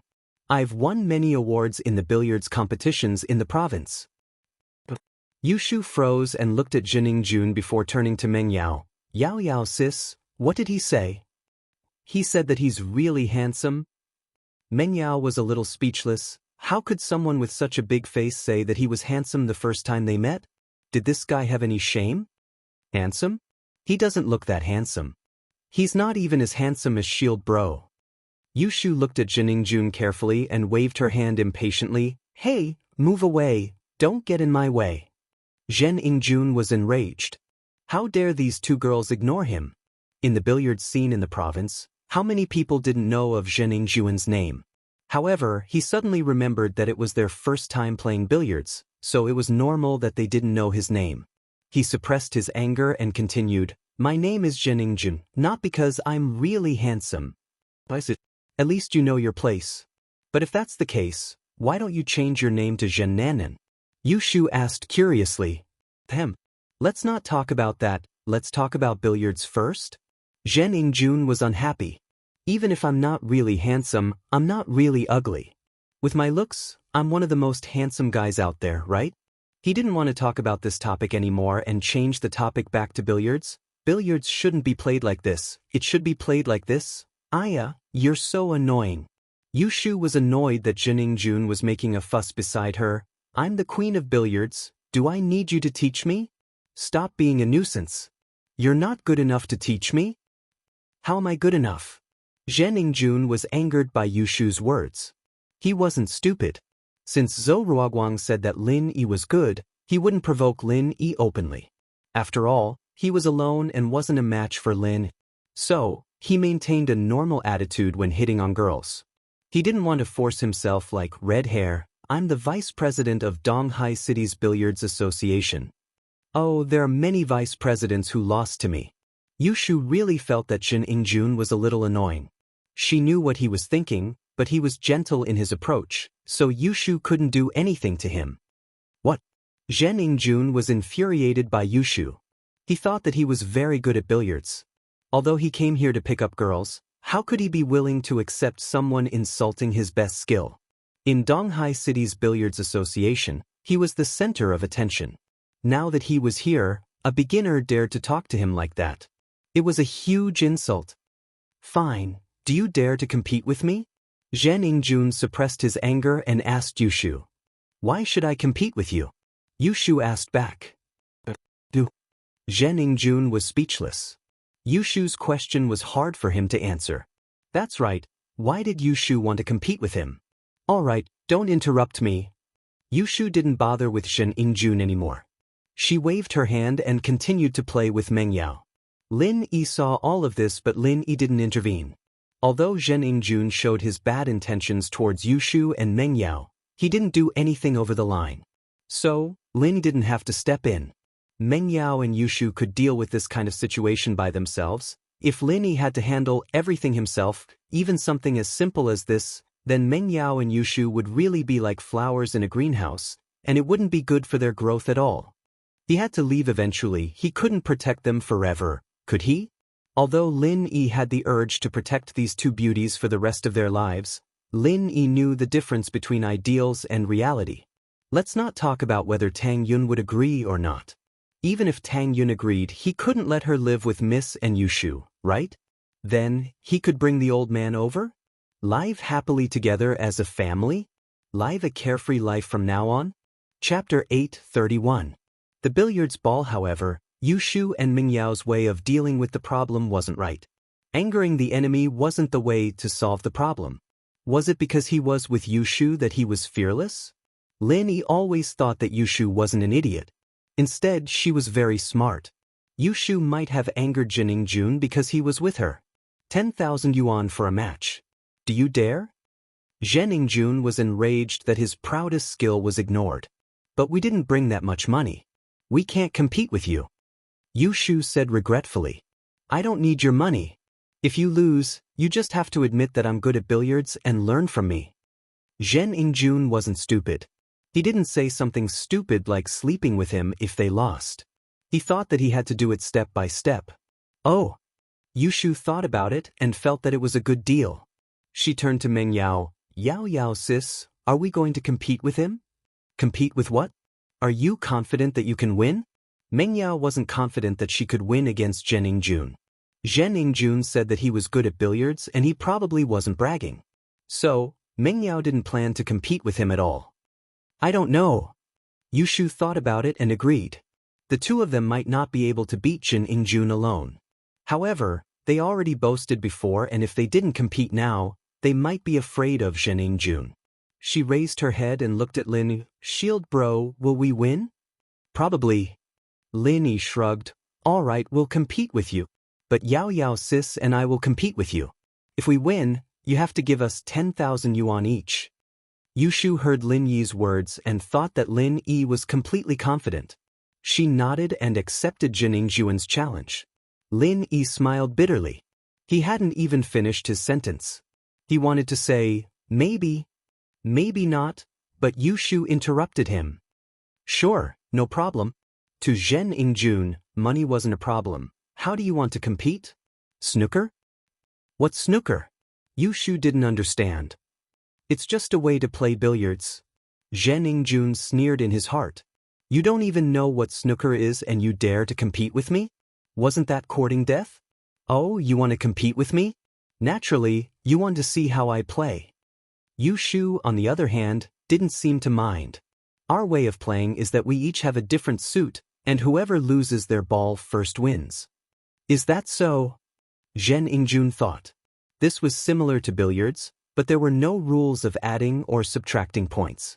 But it didn't matter, he could easily win against these two girls this way. Sure, we'll play the way you want us to play. As the saying goes, an expert will know once he makes his move.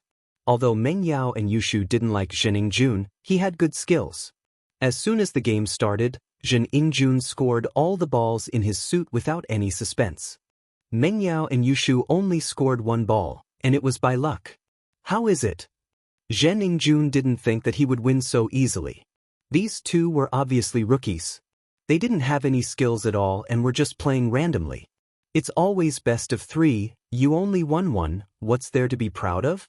Yushu was dumbfounded. Didn't Shield Bro say that she could win? How did she lose? He couldn't help but turn to Lin Yi anxiously. Sure, best of 3 then. Jining Jun didn't mind. With Meng Yao and Yushu's skills, they would definitely lose even if they played 100 rounds. He didn't care if he won 1 or 2 rounds. He felt that he had the victory in his hands and he wanted these two girls to accept their defeat wholeheartedly. For the next round, I will play 1 round and you two can play 1 round each. As long as the two of you hit your suit into the bag, it'll be your victory.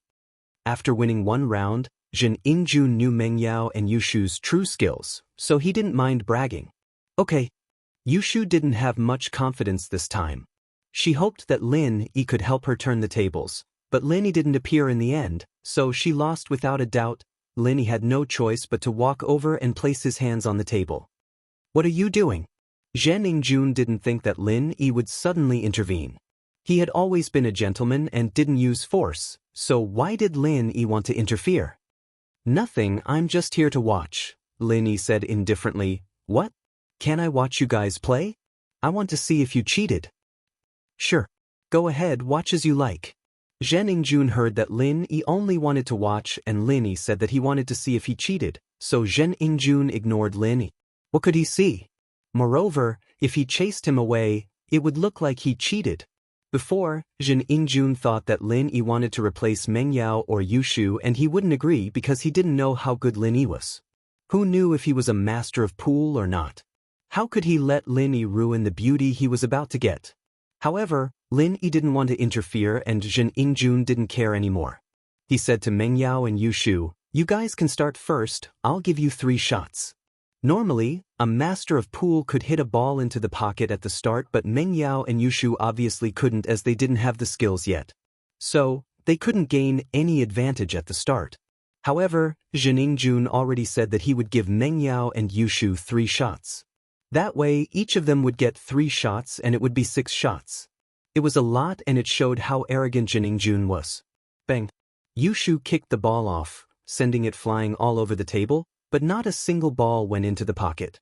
Then, it was Meng Yao's turn. She also aimed at a ball of her own color and hit it, but due to the problem of accuracy and strength, the distance between the ball and the pocket was very far away. It was Yushu's turn next, but Yushu's light shot didn't make the ball go into the hole, but it did make the ball bounce around on the table like it was alive. Chapter 8:32. Once I do, you're done.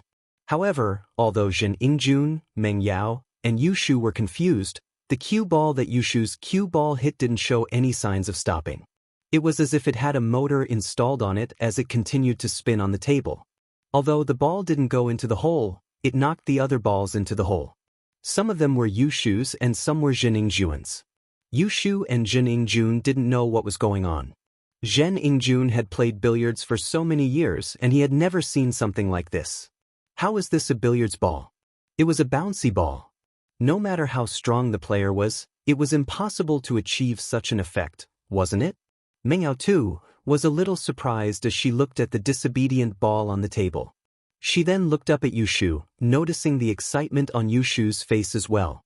Meng Yao understood that this wasn't Shu's doing at all, they'd been sisters for years, and Meng Yao could tell what Yushu was thinking just by looking at their expressions. She couldn't see through them completely, but she could at least tell what they were thinking on the surface. She turned back to Lin Yi and saw Lin Yi's bitter smile. Meng Yao was slightly taken aback and her heart skipped a beat. Could it be Lin Yi's doing? Shu had been playing for so long and she didn't manage to hit a bouncy ball like this. Did Lin Yi do it as soon as he came? Meng Yao's face fell into deep thought at the thought of this. Meng Yao was right, it was Lin Yi's doing. Lin Yi didn't have much confidence in helping Meng Yao and Yushu win. He was just experimenting. The first thing that came to Lin Yi's mind was the strange, pure qi in his body, the energy that Jiao Lao mentioned. Since this energy was omnipotent, could it be transferred to the pool ball? According to the law of conservation of energy, energy couldn't be created out of thin air, nor would it disappear out of thin air. It could only be changed from one form to another or transferred from one object to another. In the process of transformation or transfer, the total amount of energy remained the same. In other words, the energy in Lin Yi's body could be converted into the energy needed by the pool ball. Of course, the energy in Lin Yi's body wouldn't be created out of thin air. No master's pure qi would be created out of thin air. Their vital energy came from the natural world's spiritual qi, and the mantra they cultivated was a method to convert the spiritual qi into their own vital energy. They completed the process of converting the energy in nature into energy in their body. Lin Yi's energy, on the other hand, came entirely from the jade space. Lin Yi converted the energy in the jade space into his own energy. And so, after Yushu had moved the ball, Lin Yi decided to try and see if his energy could be used on the ball. With both hands on the table, he started channeling the art of dragon mastery, and as if it had been injected with chicken blood, the ball suddenly exploded with a small universe of energy. It worked. However, it was Lin Yi's first time doing this, and he didn't control the amount of energy he sent out. In just an instant, the amount of energy was over. How much energy could a small pool ball use up? Just a little bit was enough. If Lin Yi used too much, the pool ball would move endlessly. However, although the experiment was a failure, Lin Yi had proven that it was possible. What was even more surprising was that his energy would only be used on objects that were currently consuming energy. The other stationary billiard balls and billiard tables on the billiard table would not absorb energy. The other pool balls that were moved by the elastic ball didn't absorb any energy because Lin Yi stopped the chant a long time ago. Therefore, the energy was only used on this pool ball. Oh my god, I'm so awesome! I can even hit this kind of ball. I'm such a genius! Yu Shu exclaimed after the shock. I'm a genius, Shu, I'm so good at everything. Impossible! How is this possible? This doesn't make sense. Is there something wrong with the ball? Zhen Yingjun didn't believe that Yu Shu could hit the ball like this. Even professional pool players wouldn't be able to hit an elastic ball like this. It was unbelievable. You haven't seen it before, but that doesn't mean it's impossible. Yu Shu looked at Zhen Yingjun in disdain. I already said that it's easy for me to defeat you. I let you win the last round, but this time, you're dead. If you're not convinced, you can hit a ball like this for everyone to see. Yu Shu's amazing ball attracted most of the players in the billiard room. They had never seen such a powerful ball before. It bounced back and forth on the table for more than a minute and showed no signs of stopping. As everyone exclaimed in shock, they also felt that it was unbelievable. The person who could hit such a ball was definitely a master among masters. Zhen Yingjun's face turned green from anger, but he couldn't refute her because he really couldn't hit such a ball. Zhen Yingjun curled his lips and said unhappily, It's just luck, why don't you hit another one for me? Why should I hit another one? If I hit a ball like this, all the balls that belong to you will be in your pocket. Am I not helping you? Yu Shu wasn't sure if she could hit another ball like this. She seemed confident, but she was just making things up. She was also guessing if Shield Bro was helping her, so she wouldn't be too sure. If I hit another one, I'll win and you have to admit defeat. That's more like it. Although Zhen Yingjun didn't believe that Yu Shu could hit another ball like this, he didn't dare to make a promise. What if Yu Shu hit another one? Wouldn't he have to admit defeat then? Seeing everyone watching, Zhou Ruoguang also wanted to go over and see what was going on, but he backed off after one look. Holy shit, you can play billiards like this?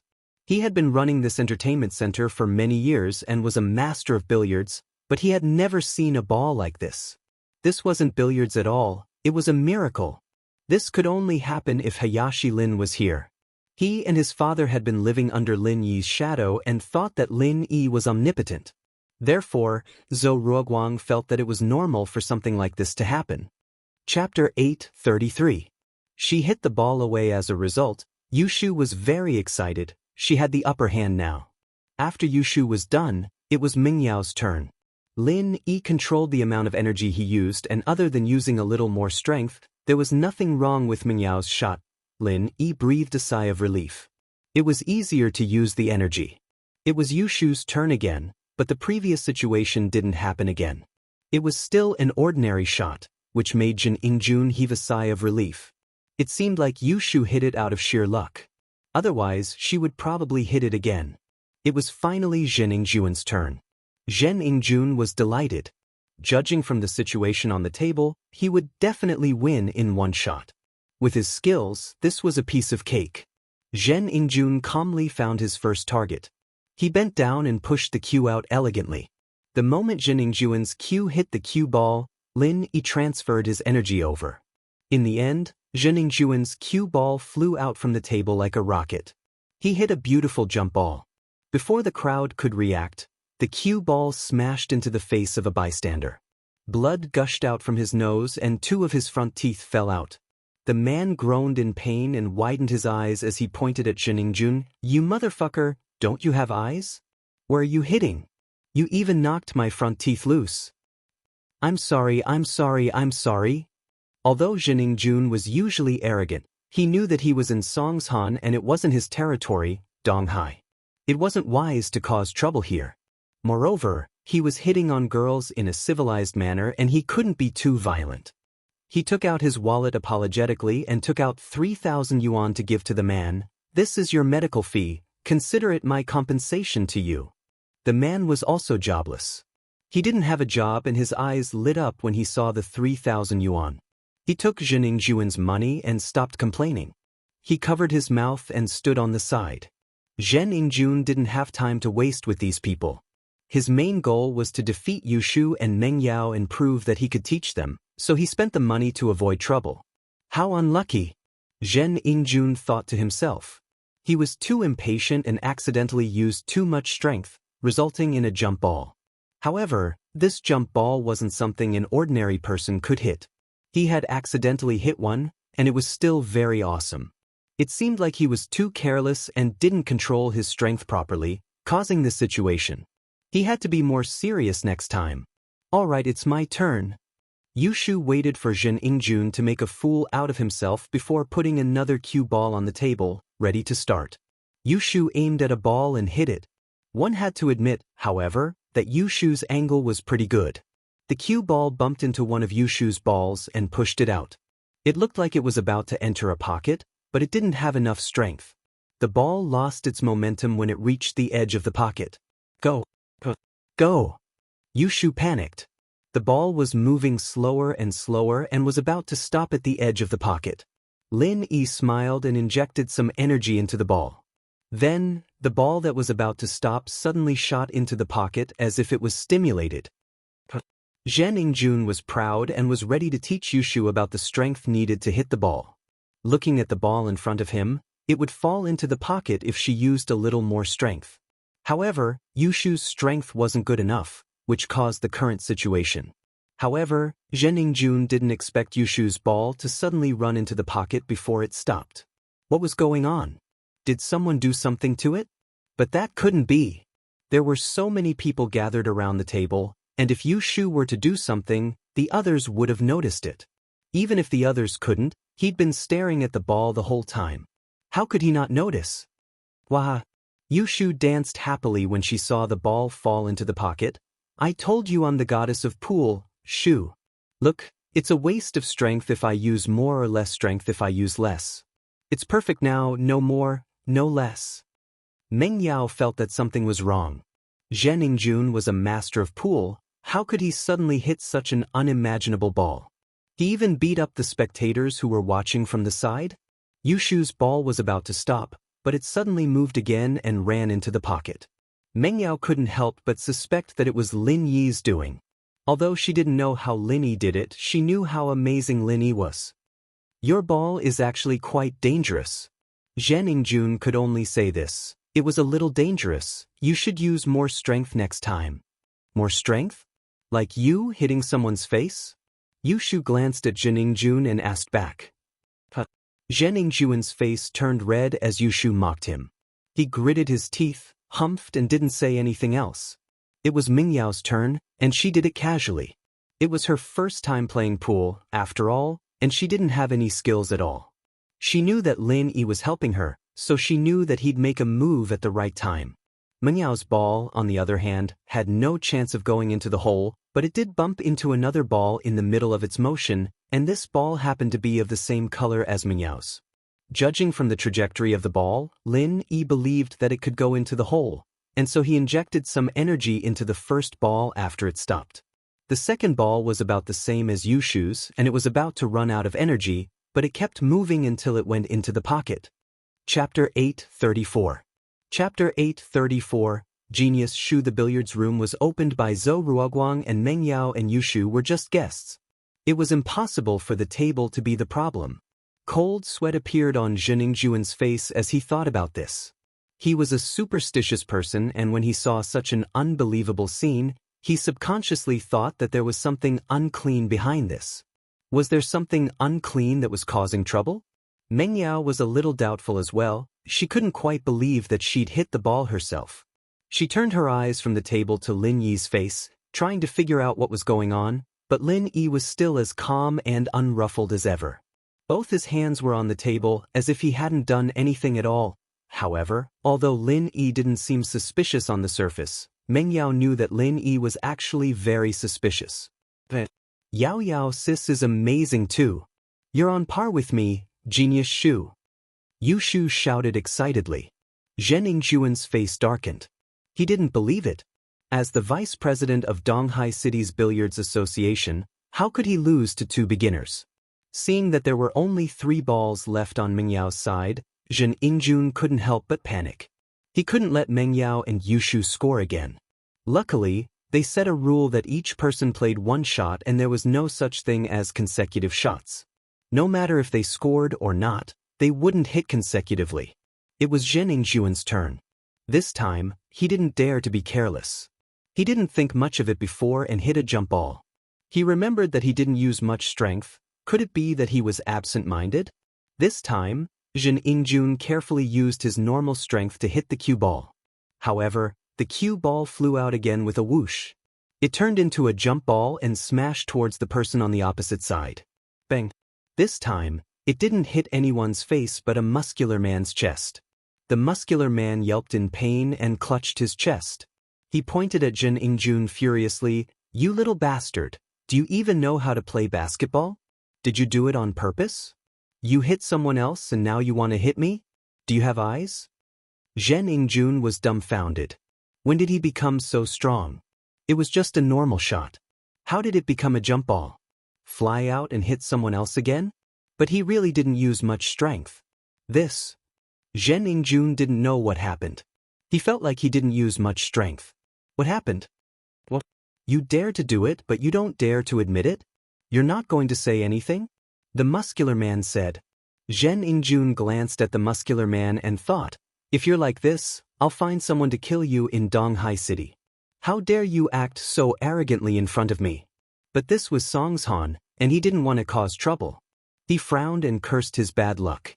He took out his wallet and counted out another 3,000 kwai, handing it to the muscular man. "I'm sorry, I didn't do it on purpose. This is the medical fee. That's more like it." The muscular man wanted money as well. He was thick-skinned and his injuries were much lighter than the guy who got hit in the face. There were only some bruises and it wasn't a problem at all. But he saw that Zhen Yingjun already spent money to get out of trouble. How could he let go of this chance to extort money from him? "Okay, it's my turn again." Yu Shu excitedly took another cue ball and placed it on the table. "You're really good. You can hit such a difficult ball twice in a row. Amazing." "It's all right," Zhen Yingjun said unhappily. "You can't even hit it when I asked you to." "I won't even if I can. If I hit someone else, I have to pay for it." Yu Shu pouted and looked at Zhen Yingjun in disdain. "If you can hit it, I'll pay for it if you hurt someone else." Zhen Yingjun didn't believe that Yu Shu could hit a jump ball. That was simply impossible. "Really? If I hit someone, you'll pay?" Yu Shu asked. "Yes, it's a jump ball. It's impossible to hit it without years of billiards experience." In order to save his face, Zhen Yingjun could only say that his mistake was a professional skill. "Okay, since it's a jump ball, I can't hit anything else. If I hit a jump ball, you have to pay for it." Yu Shu said. "How about it?" "Sure. No problem, as long as you hit a jump ball, I'll pay for it." Zhen Yingjun didn't believe that Yu Shu could hit a jump ball at all. "But what if you can't hit it?" "I'll take out one of my balls." Yu Shu thought about it and said. She wasn't afraid that she couldn't hit a jump ball because she didn't believe that Zhen Yingjun hit the 2 jump balls himself. To her, it must be Shield Bro's doing. If he could hit it, she could do it too. So, she didn't mind making a bet with Zhen Yingjun. "Okay, it's a deal. Go ahead." Zhen Yingjun was pleased with himself. "You can't hit a jump ball even if you die of exhaustion. I'm a kind person and I can't bear to hit an innocent person. How about this, I aim at you." Yu Shu aimed the cue ball at Zhen Yingjuan's direction. "Humph, whatever you want. It's better if you hit me, you don't have to pay for it." Zhen Yingjun said indifferently. How could he believe that Yu Shu could hit him? Unless she threw it with her hands, it was impossible to hit it with a cue stick. Yu Shu didn't say anything else and aimed at Zhen Yingjun. She hit the cue ball. With a whoosh, the cue ball flew up again and smashed toward Zhen Yingjuan's face. Zhen Yingjun didn't expect Yu Shu to hit a jump ball, so he didn't dodge. When he realized something was wrong, it was already too late. The cue ball hit his head with a loud bang, smashing a door on his head. He was so dizzy that he almost fell down. Zhen Yingjun screamed, "Impossible! Impossible! This isn't real. You can't hit a jump ball." All the onlookers burst into laughter. Zhen Yingjun was too dumb, wasn't he? If you can hit it, why can't others do it? What's wrong with you?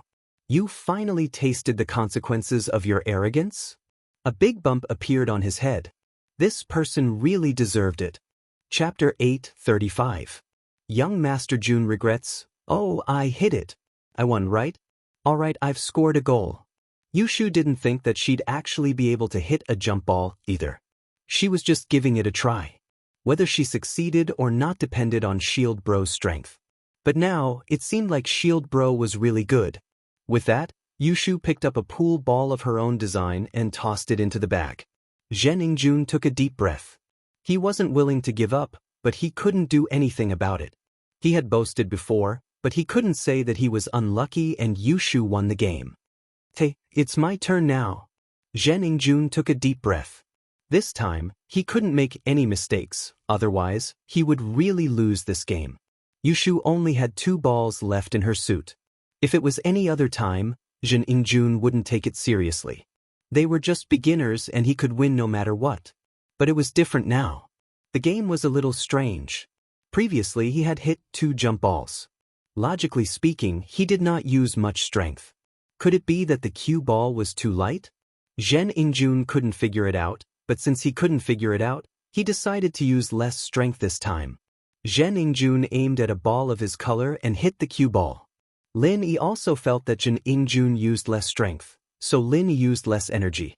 This time, Zhen Yingjun's cue ball didn't fly out of the table, but it still skipped over his target ball and flew into the pocket. Zhen Yingjun was speechless. This time, he purposely used less strength, but he still hit a jump ball. But this time, he didn't hurt anyone and hit his cue ball into the pocket. At least he didn't need to lose money and get scolded. However, Zhen Yingjun's face didn't look too good. He made a fool of himself again. "Wow, you're so cool. You actually hit your own ball into the pocket? Are you colorblind?" Yushu looked at Zhen Yingjun in surprise. "I just didn't control my strength well. It won't happen next time." Zhen Yingjun humphed coldly. He didn't want to argue with Yushu. The more he tried, the more guilty he would seem. Zhen Yingjun wanted to prove it to Yushu with his strength. There was no penalty when playing with Yushu.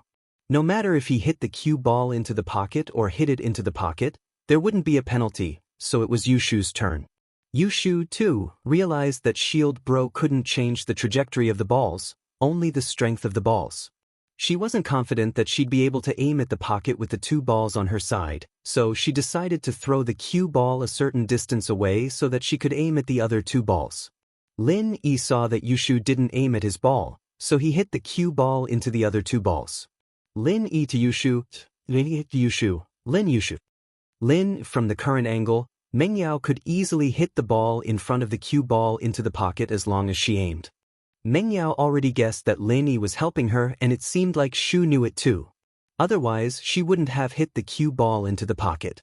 Without Lin Yi's help, Yushu wouldn't be able to control her strength so well and stop the cue ball at the required position. Even without Lin Yi's help, Meng Yao could easily hit one of her balls into the pocket. After Meng Yao, it was Zhen Yingjun's turn.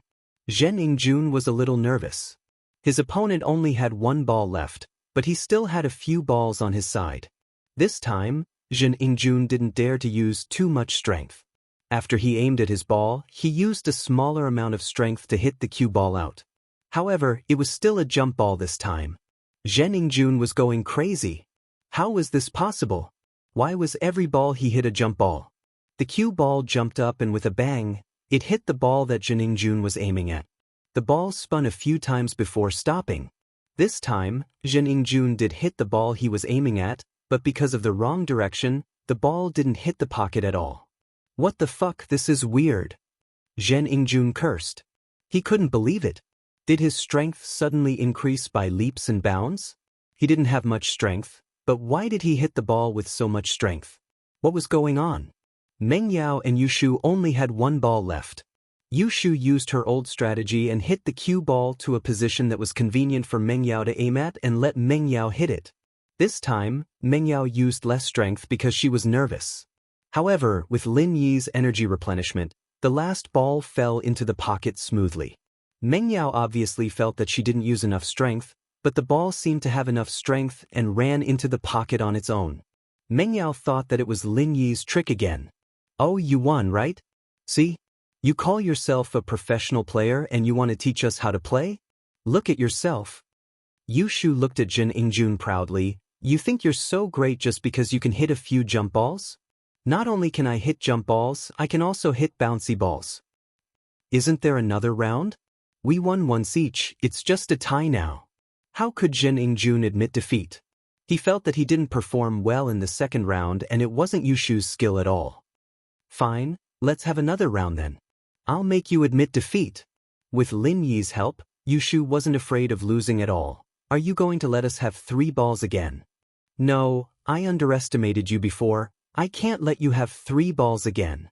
Jin Ingjun didn't dare to let Yushu have 3 balls again. Yushu looked like a beginner, but her luck was surprisingly good. He was afraid that Yushu would score a few more goals by accident. Not only can you not give the ball away, but you can only play one of you, not both of you. Lin said. Chapter 8:36. A small universe explosion? You want to go back on your word? Yushu looked at Jin Ingjun and asked. I'm not going back on my word. I was just being humble before, but the 3rd round is the deciding round, so I can't be humble anymore. Jin Ingjun argued.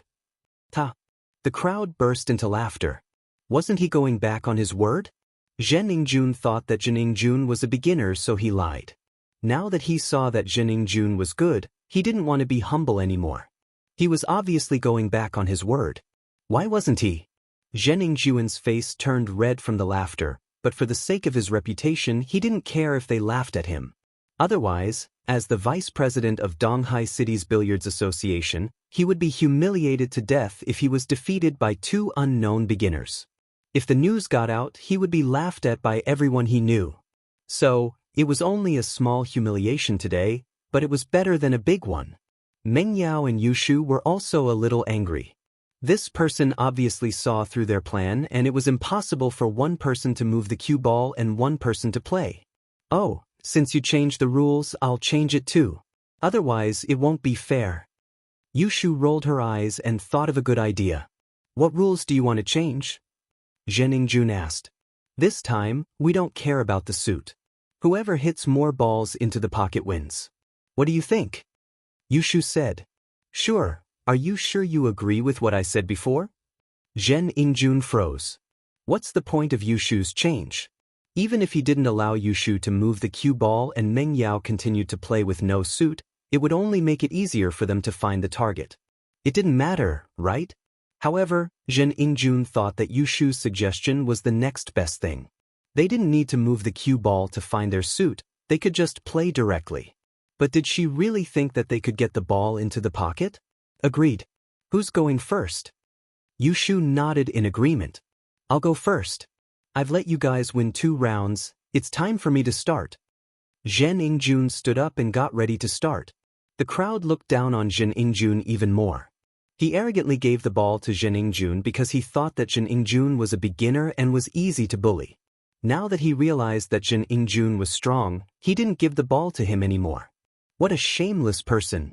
Since Jin Ingjun used too much strength in the previous 2 shots, he decided to use less strength this time as long as he didn't hit a jump ball.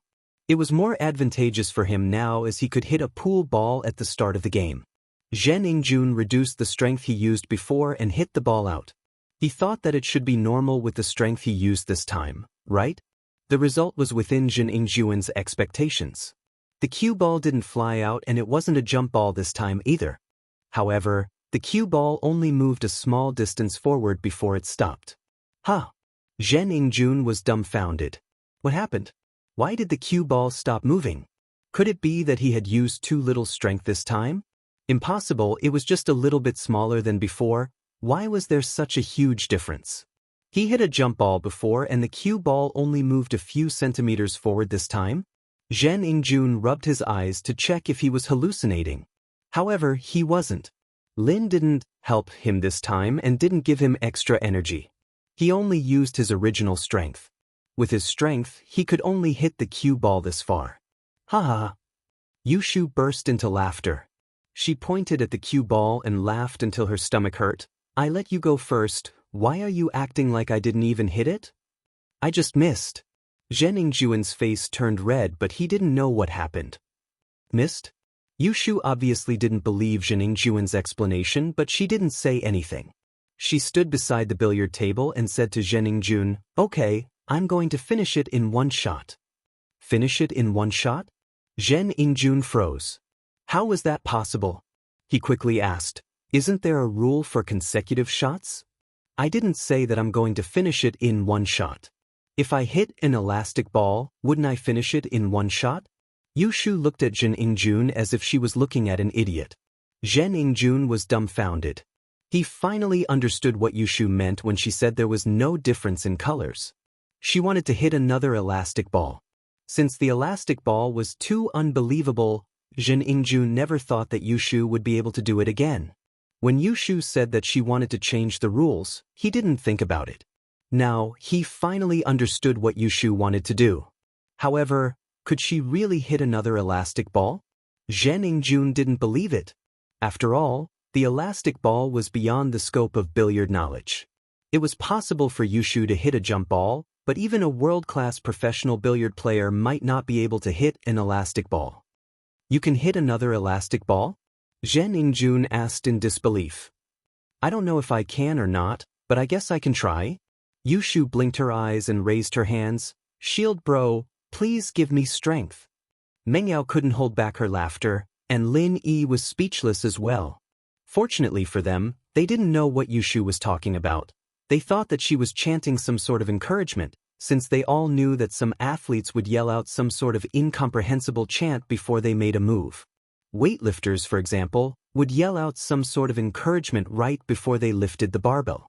Yushu hit the cue ball, but the cue ball was nothing out of the ordinary, stopping after hitting a random billiard ball. Just when everyone thought that Yushu wouldn't be able to hit the bouncy ball again and Zheningjuan heaved a sigh of relief, the ball that was hit by the cue ball exploded like a mini-universe. It was suddenly filled with energy and quickly collided on the table. The elastic ball was born again. Chapter 837. Can only admit defeat. The situation on the table was that not only was the ball hit by Yushu a bouncy ball, but all the balls that were hit by the bouncy ball turned into bouncy balls as well. They bounced back and forth on the table until they fell into the pocket. This was also why Lin Yi was afraid that there was only one bouncy ball. What if he accidentally fell into the pocket? Therefore, he kept injecting energy into the table so that all the moving balls could continue to move until they fell into the pocket and were forced to stop. For a moment, all the billiard balls on the billiard table fell into a state of frenzy. It was like a pinball game in a video game. Everyone present was taken aback.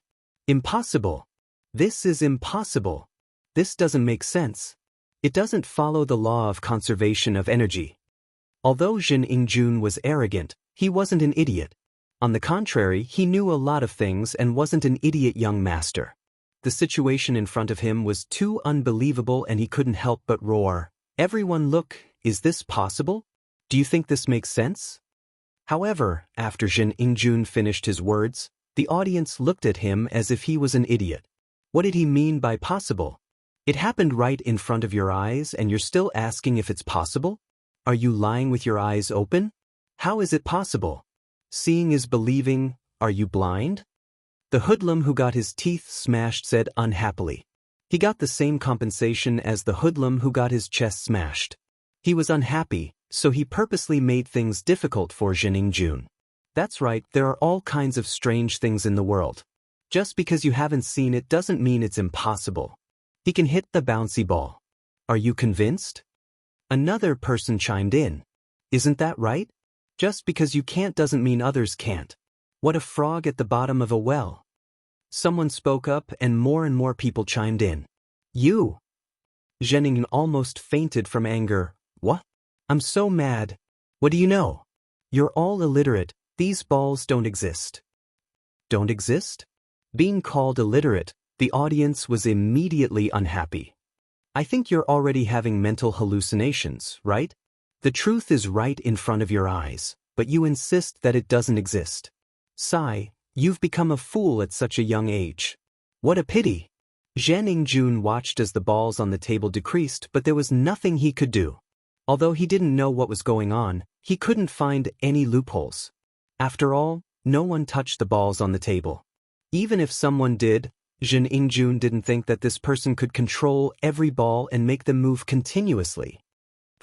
Zhen Ingjun let out a long breath. He knew that he would be embarrassing himself if he stayed in the billiards hall any longer. He would definitely lose this round and there was no chance for him to make a comeback. He hadn't even hit the ball yet and all the balls on the table were going to turn into bouncy balls. He would definitely lose if he waited any longer. So, Zhen Ingjun admitted defeat right away. I lost, it's just 20,000 yuan. I'll give it to you. Zhen Ingjun was also happy. If he reneged now, it would damage his reputation. If these people spread the news that the vice president of Donghai City's Billiards Association reneged after losing, he wouldn't be able to face anyone anymore. Zhen Ingjun opened his wallet and realized that he didn't have enough money. He turned to Zhou Ruoguang who wasn't far behind him and said, "Zhou bro, lend me 20,000 yuan first, I'll give it back to you later." Zhou Ruoguang didn't dare to disobey and quickly took out 20,000 yuan from the bar counter and passed it to Zhen Ingjun. "Master Jun." Here, Zhen Ingjun took the money and passed it to Yushu. "Here's the money I lost. But don't let me find out that you cheated, or else, humph." Although Zhen Ingjun didn't say his threat out loud, he was already furious. He didn't plan to let Meng Yao and Yushu go so easily, but he couldn't say it out loud in public, so he had to do it secretly. After giving the money, Zhen Ingjun didn't have the face to stay in the billiards hall any longer. Seeing everyone's mocking expression, Zhen Ingjun was enraged. He quickly walked to the counter and took out a bottle of drink from the fridge. He opened it and gulped it down, calming his anger down a little. He didn't pay after he finished the drink and left the entertainment center through the side door of the billiards hall. He felt wronged and wanted to go out for some fresh air. He would feel uncomfortable if he stayed any longer. Since he lost face, he didn't ask Zhou Ruoguang to accompany him and left the billiards hall alone. Yushu didn't really care about the 20,000 kwai. She wouldn't have ignored the coins that were spat out by the arcade if she cared about the money. She only cared about the excitement of winning the tournament. "I didn't think that I, Genius Shu, could be so good at everything." Yushu stuffed the 20,000 yuan into Lin Yi's hands. I'm done. It's boring, it's nothing to me. I'm hungry, let's go home and eat." Ha! Lin Yi took the money and followed Yushu and Miss to the side door of the billiards hall. If they left from the side door, they could leave the entertainment center directly and didn't have to go through the arcade again. Genius Shu? Isn't it all because of Lin Yi? Meng Yao didn't know how Lin Yi did it, but she knew that it had to be Lin Yi's doing. There was no doubt about it. "Oh, I know. Shield Bro is by my side and after he gave me strength, I'm Genius Shu," Yushu said nonchalantly. Meng Yao was speechless. Why did she feel that Yushu was even more arrogant than Zhen Ingjun? Was she really Genius Shu? Zhen Ingjun walked out of the billiards hall and bumped into an old lady who was scavenging for scraps. The old lady was disabled due to a stroke. Not only was her mouth crooked, but one of her legs wasn't very nimble either. She was struggling to pick up mineral water bottles and cans from a woven silk bag. "Young man, can you give me your bottle?" The old lady saw Zhen Ingjun walk out of the billiards hall with an empty bottle in his hand and walked up to him to ask. Under normal circumstances, everyone would give their empty bottles to her. After all, it was troublesome to look for trash cans, so she might as well do a good deed. Chapter 838. Chapter 838.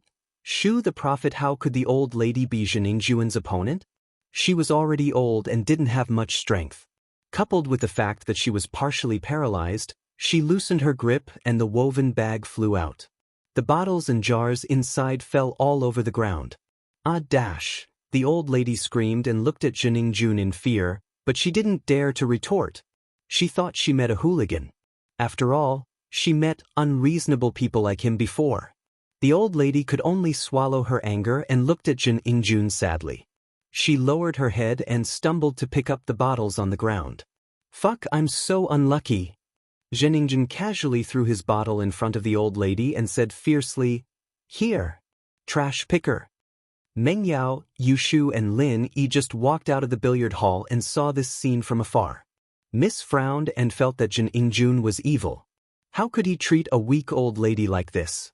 However, before Miss said anything, Yushu objected first. "Hey, How can you be so mean? Do you have any sense of civility? How can you treat the old lady like this? Can't you see that her legs are not good and she's handicapped? It's none of your business. Zhen Yingjun was even angrier. Why did this girl care so much? What did it have to do with her when he kicked the old lady? Won't you become old one day? Can you guarantee that you won't be handicapped in the future? If you're handicapped and others treat you like this, will you feel good? Yushu scoffed. It was only then that Lin Yi realized that Yushu had a warm-hearted side to her. Both she and the miss were good people. My family is rich. Why would I come out to pick up trash? Plus, I'm so healthy, how can I become handicapped? It's unreasonable, Zhen Yingjun said in disdain. There are many unreasonable things. Have you seen an elastic ball before today? Nothing is impossible in front of me, the invincible beauty Shu. Yushu blinked. Who knows, maybe you'll become like that old granny, and the old granny's illness will be transferred to you. Right, shield bro? Psycho! How could Zhen Yingjun believe Yushu's nonsense? With a cold snort, he turned around and was about to leave. Wait, why is your back dirty? Lin Yi walked over and casually patted Zhen Yingjun's shoulder. Under the sunlight, a dazzling light flashed across Lin Yi's hand. It was the effect caused by the reflection of the silver needle under the sun. What do you mean? Zhen Yingjun froze. What do you want? It's nothing. I saw wrongly. It's this old granny who is dirty. Lin Yi didn't bother with him anymore. He turned around and walked to the old man's side. He casually poked the needle a few times on the old man's body before withdrawing it. It happened in an instant and Zhen Yingjun didn't think much of it, but Meng Yao and Yushu were stunned. They saw the silver needle in Lin Yi's hand. Yushu said that because she remembered that Lin Yi was a doctor and wanted to see if Lin Yi had a way to punish Zhen Yingjun. She thought that since Lin Yi could cure General Wei Wu, he must have a way to punish Zhen Yingjun. Psycho! Zhen Yingjun complained and suddenly realized that his mouth was crooked. What was going on? Zhen Yingjun touched his mouth in fear, but he realized that the corner of his mouth was curled to the side. He couldn't control it because he couldn't feel anything at all. It was as if his mouth wasn't his own. What's wrong with me? What's wrong with me? Zhen Yingjun yelled in a muffled voice. Because the corner of his mouth was crooked, his words were unclear. On the other hand, the old granny suddenly realized that her leg seemed to have recovered and wasn't lame anymore. She was shocked. My leg, how did my leg suddenly recover? However, as soon as she opened her mouth to speak, she realized that her mouth wasn't crooked anymore and her speech became normal and fluent. What was going on? Zhen Yingjun was also stunned by the old granny's change. He wanted to walk a few steps to see what was going on, but as soon as he moved his leg, he suddenly realized that one of his legs didn't listen to him anymore. He limped and almost fell to the ground. My leg, why can't my leg work? What's going on? Zhen Yingjun screamed in fear. Meng Yao and Yushu were shocked as well.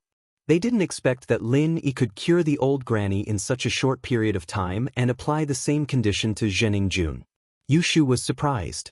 She was just joking and didn't expect Lin Yi to be so magical and actually do it. Yushu was overjoyed. Shield Bro was so nice to her. If this continued, she would become Fairy Shu and do whatever she wanted. Look at how accurate my words are. People call me Prophet Shu.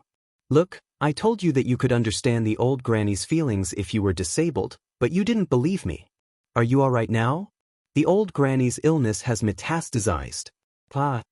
Yushu pointed at Zhen Yingjun and laughed excitedly. Which angel bro showed up? This is great.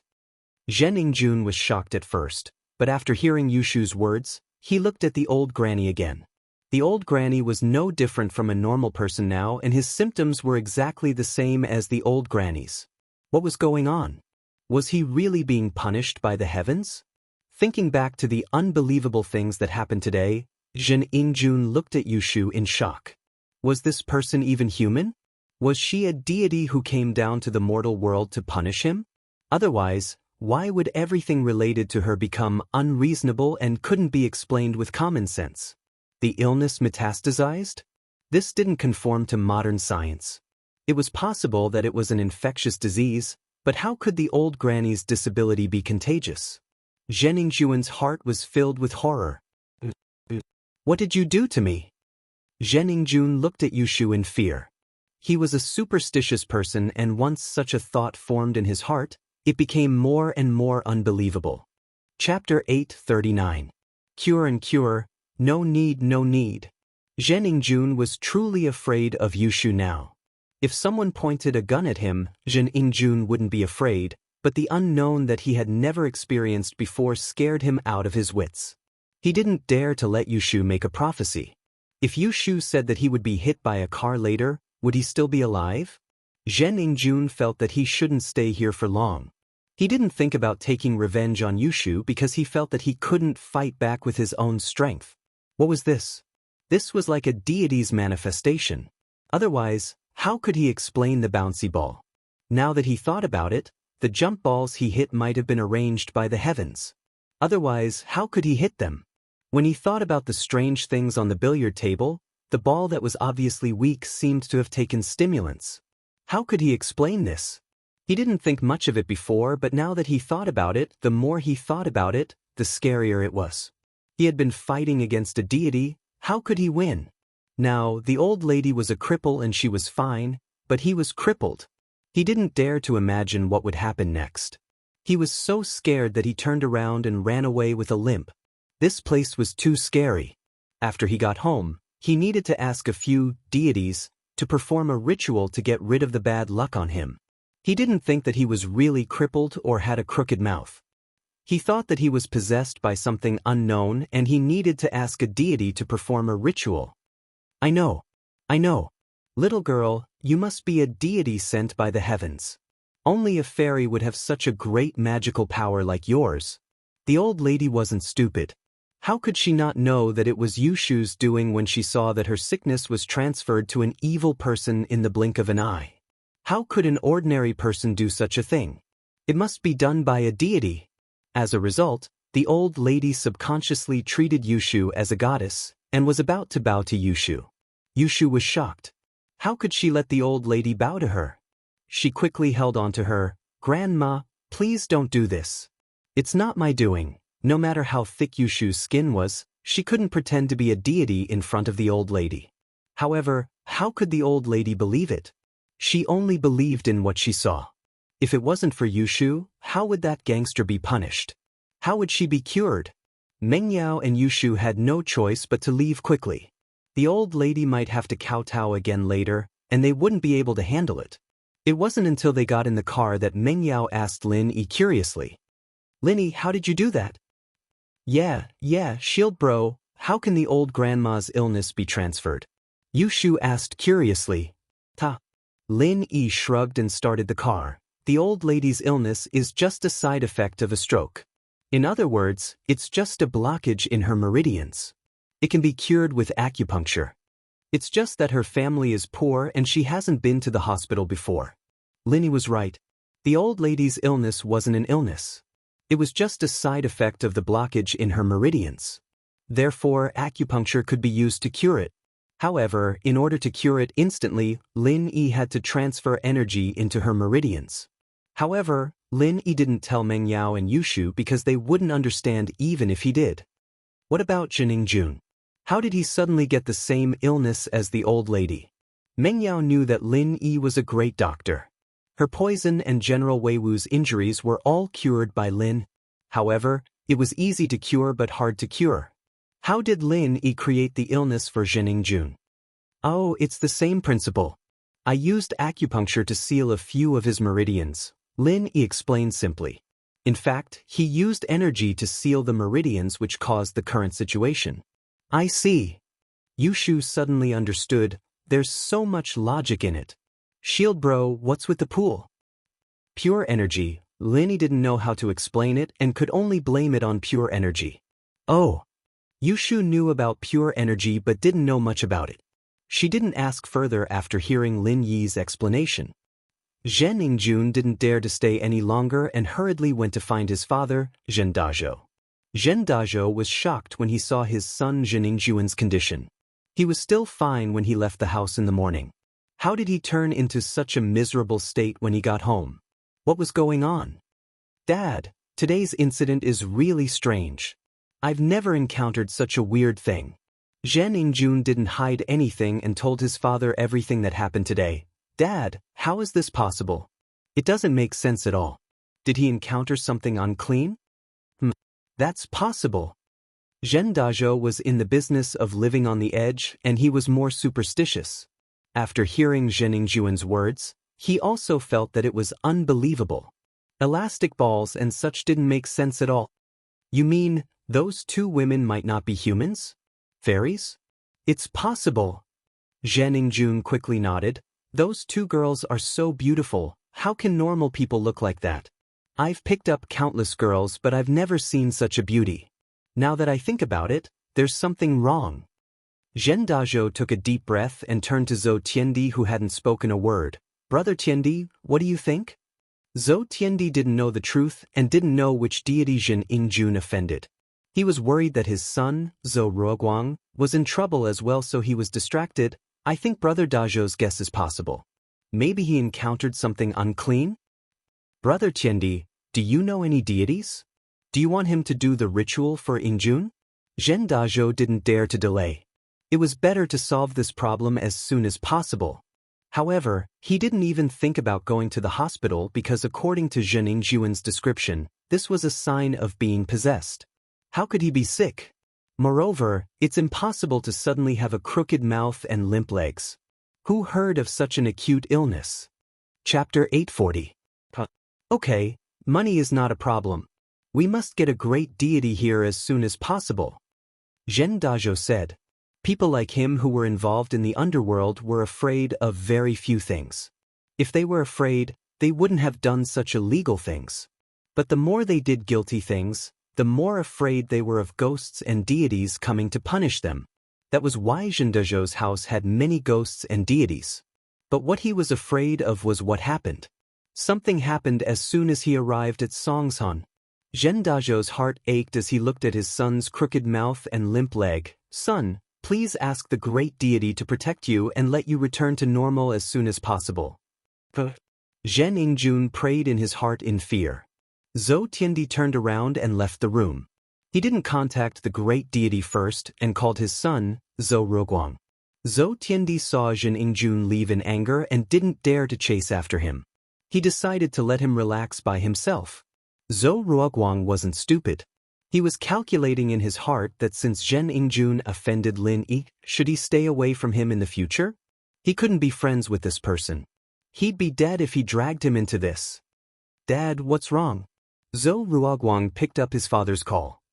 Ruoguang, do you know about Zhen Ingjun? Zhou Tiandi asked. He's possessed. Possessed? What do you mean? Zhou Ruoguang froze. He wanted to tell his father that Zhen Ingjun offended Lin Yi and ask him to stay away from Zhen Ingjun. He didn't want House Zhou to be dragged into this. However, he heard that Zhen Ingjun was possessed. He froze and didn't know what happened. How did he get possessed? Wasn't he fine before? You don't know? That's right, he got possessed after playing pool. Zhou Tiandi told his son how Zhen Ingjun got possessed and asked, Ruoguang, are you all right? If you're fine, stay away from Zhen Ingjun and don't drag you into this. Dad, that's exactly what I wanted to talk to you about. Zhou Ruoguang was even more certain after hearing how Zhen Ingjun was bewitched. The father and son from House Zhen should stop messing around with them. They were dead meat for offending Lin. He hurriedly said, Dad, how is he bewitched? Do you know who he offended? Do you know who he played pool with? Not possessed? Who did he offend? Tiandi paused, feeling like his son knew the truth. I've offended Hayashi Lin. Zhou Ruoguang said in horror. The person who played billiards with him is Hayashi Lin's friend.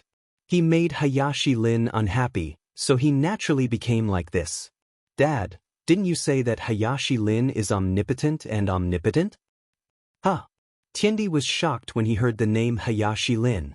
He thought to himself, I was wondering why Zhen Ingjun became like this. He offended Lin. That's normal. If he offended Lin, he wouldn't be able to call himself an immortal anymore. Ruoguang, these Zhen's father and son are the bane of our existence.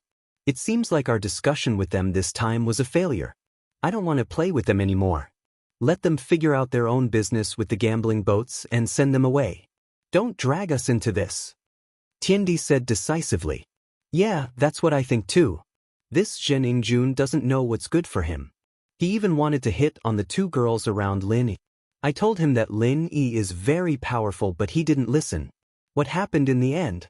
Did he cause trouble? Zhou Ruoguang sighed. Alright, I got it. That Hayashi Lin didn't vent his anger on you, right? This was what Tiandi feared the most. As for the father and son from House Zhen, it had nothing to do with him. No, there was a redhead who offended Hayashi Lin, and I taught him a lesson.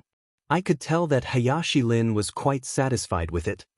Zhou Ruoguang said carefully. That's good. Tiandi nodded. Alright, I've already done my best by contacting a shaman for Zheningjun. Just send them away.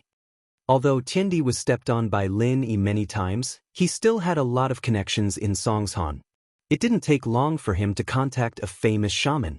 The shaman's name was Aku, and he was quite famous in this area. Anyone who had a wedding or a funeral would ask him to perform a ritual. However, no one could say for sure whether there was a method or not. Some people said that he caught evil spirits with his bare hands, and some said that he could talk to the dead. However, whether this was the case or not, only the evil spirits that were caught and the dead who talked to them knew. After Aku arrived, he started jumping up and down to perform a ritual for Zheningjun. He chanted the spell for 100 times and placed a yellow talisman on the tip of the peachwood sword. He mumbled something and suddenly shouted. He ignited the yellow talisman and extinguished it in a bucket of water. He brought it to Zheningjun and said to Zhendazhou, Master Jun was possessed by something called a vengeful spirit. That's why he has all these weird symptoms. I've already caught the vengeful spirit, but the evil energy in Master Jun's body can't be dispelled in a short period of time. He must drink holy water for 3 days to recover. Master, thank you for your hard work. Zhendazhou saw Master Aku baring his fangs and brandishing his claws like Monkey Sunday. Zhendazhou believed his words. This is the promised incense money. Please don't reject it. Sure. Ku looked at the thickness of the red packet. It was around 50,000 yuan, and he smiled as he kept it. Zheningjun drank the water mixed with paper ash. He didn't know if the evil energy was dispelled, but he did have diarrhea. Ever since he drank the bowl of holy water, he started to have diarrhea, and it didn't get better even after a whole night. However, Master Aku told him that this was the detoxification stage and he had to expel the evil poison out of his body. Zheningjun thought that his mana was effective and happily stayed in the toilet. The Zhou father and son maintained a cold attitude as they stood on the side. They didn't believe that a shaman could cure the illness that Hayashi Lin created for Zheningjun. However, they didn't say anything. It was fine as long as they knew it in their hearts. Why did they have to listen? What did Zhendazhou and Zheningjun's life and death have to do with them? What if God Lin finds out and blames the Zhou family? What if he blames them? Chapter 841. Chapter 841. Master Bing's new idea, paper ash mixed with cold water. You're going to shit too. Zhou Tiandi wasn't stupid. Was that something a human could drink? Wouldn't he die if he drank it? You're right. Zhou Ruoguang nodded. I think that Aku is obviously a liar. Only idiots like Zheningjun and his son would give 50,000 yuan? What an idiot. 3 days passed by in the blink of an eye, and Zheningjun didn't show any signs of improvement. Instead, he had diarrhea and looked like he was going to faint at any time. Zhendazhou saw that it wasn't working. His son wasn't getting better at all. Instead, it was getting worse. Hence, he quickly dialed Master Aku's number and wanted to ask him to take another look. However, Master Aku's phone was turned off. At this moment, Zhendazhou finally realized that he was tricked by Master Aku. However, who could be blamed for this? Although Master Aku was found by Zhou Tiandi said that he didn't know any immortal and could only help. The immortal came with Zhendazhou's permission before treating Zheningjun. The incense money was also given by Zhendazhou willingly, so Zhou Tiandi couldn't be blamed for this. Zhendazhou was furious. Zheningjun was his only son and he doted on him a lot. This time, he came to Songshan to expand his family's business and bring his son along to broaden his horizons. He didn't expect such a disaster to happen. For a time, Zhen Dezhou also became a lot more haggard in one night, and the number of white hairs on his head also increased. Zhou Tiandi looked at Zhen Dezhou, who was sighing, and Zhen Yingjun, who was in so much pain on the bed. He said sympathetically, "I don't think he's possessed. Should we go to the hospital?"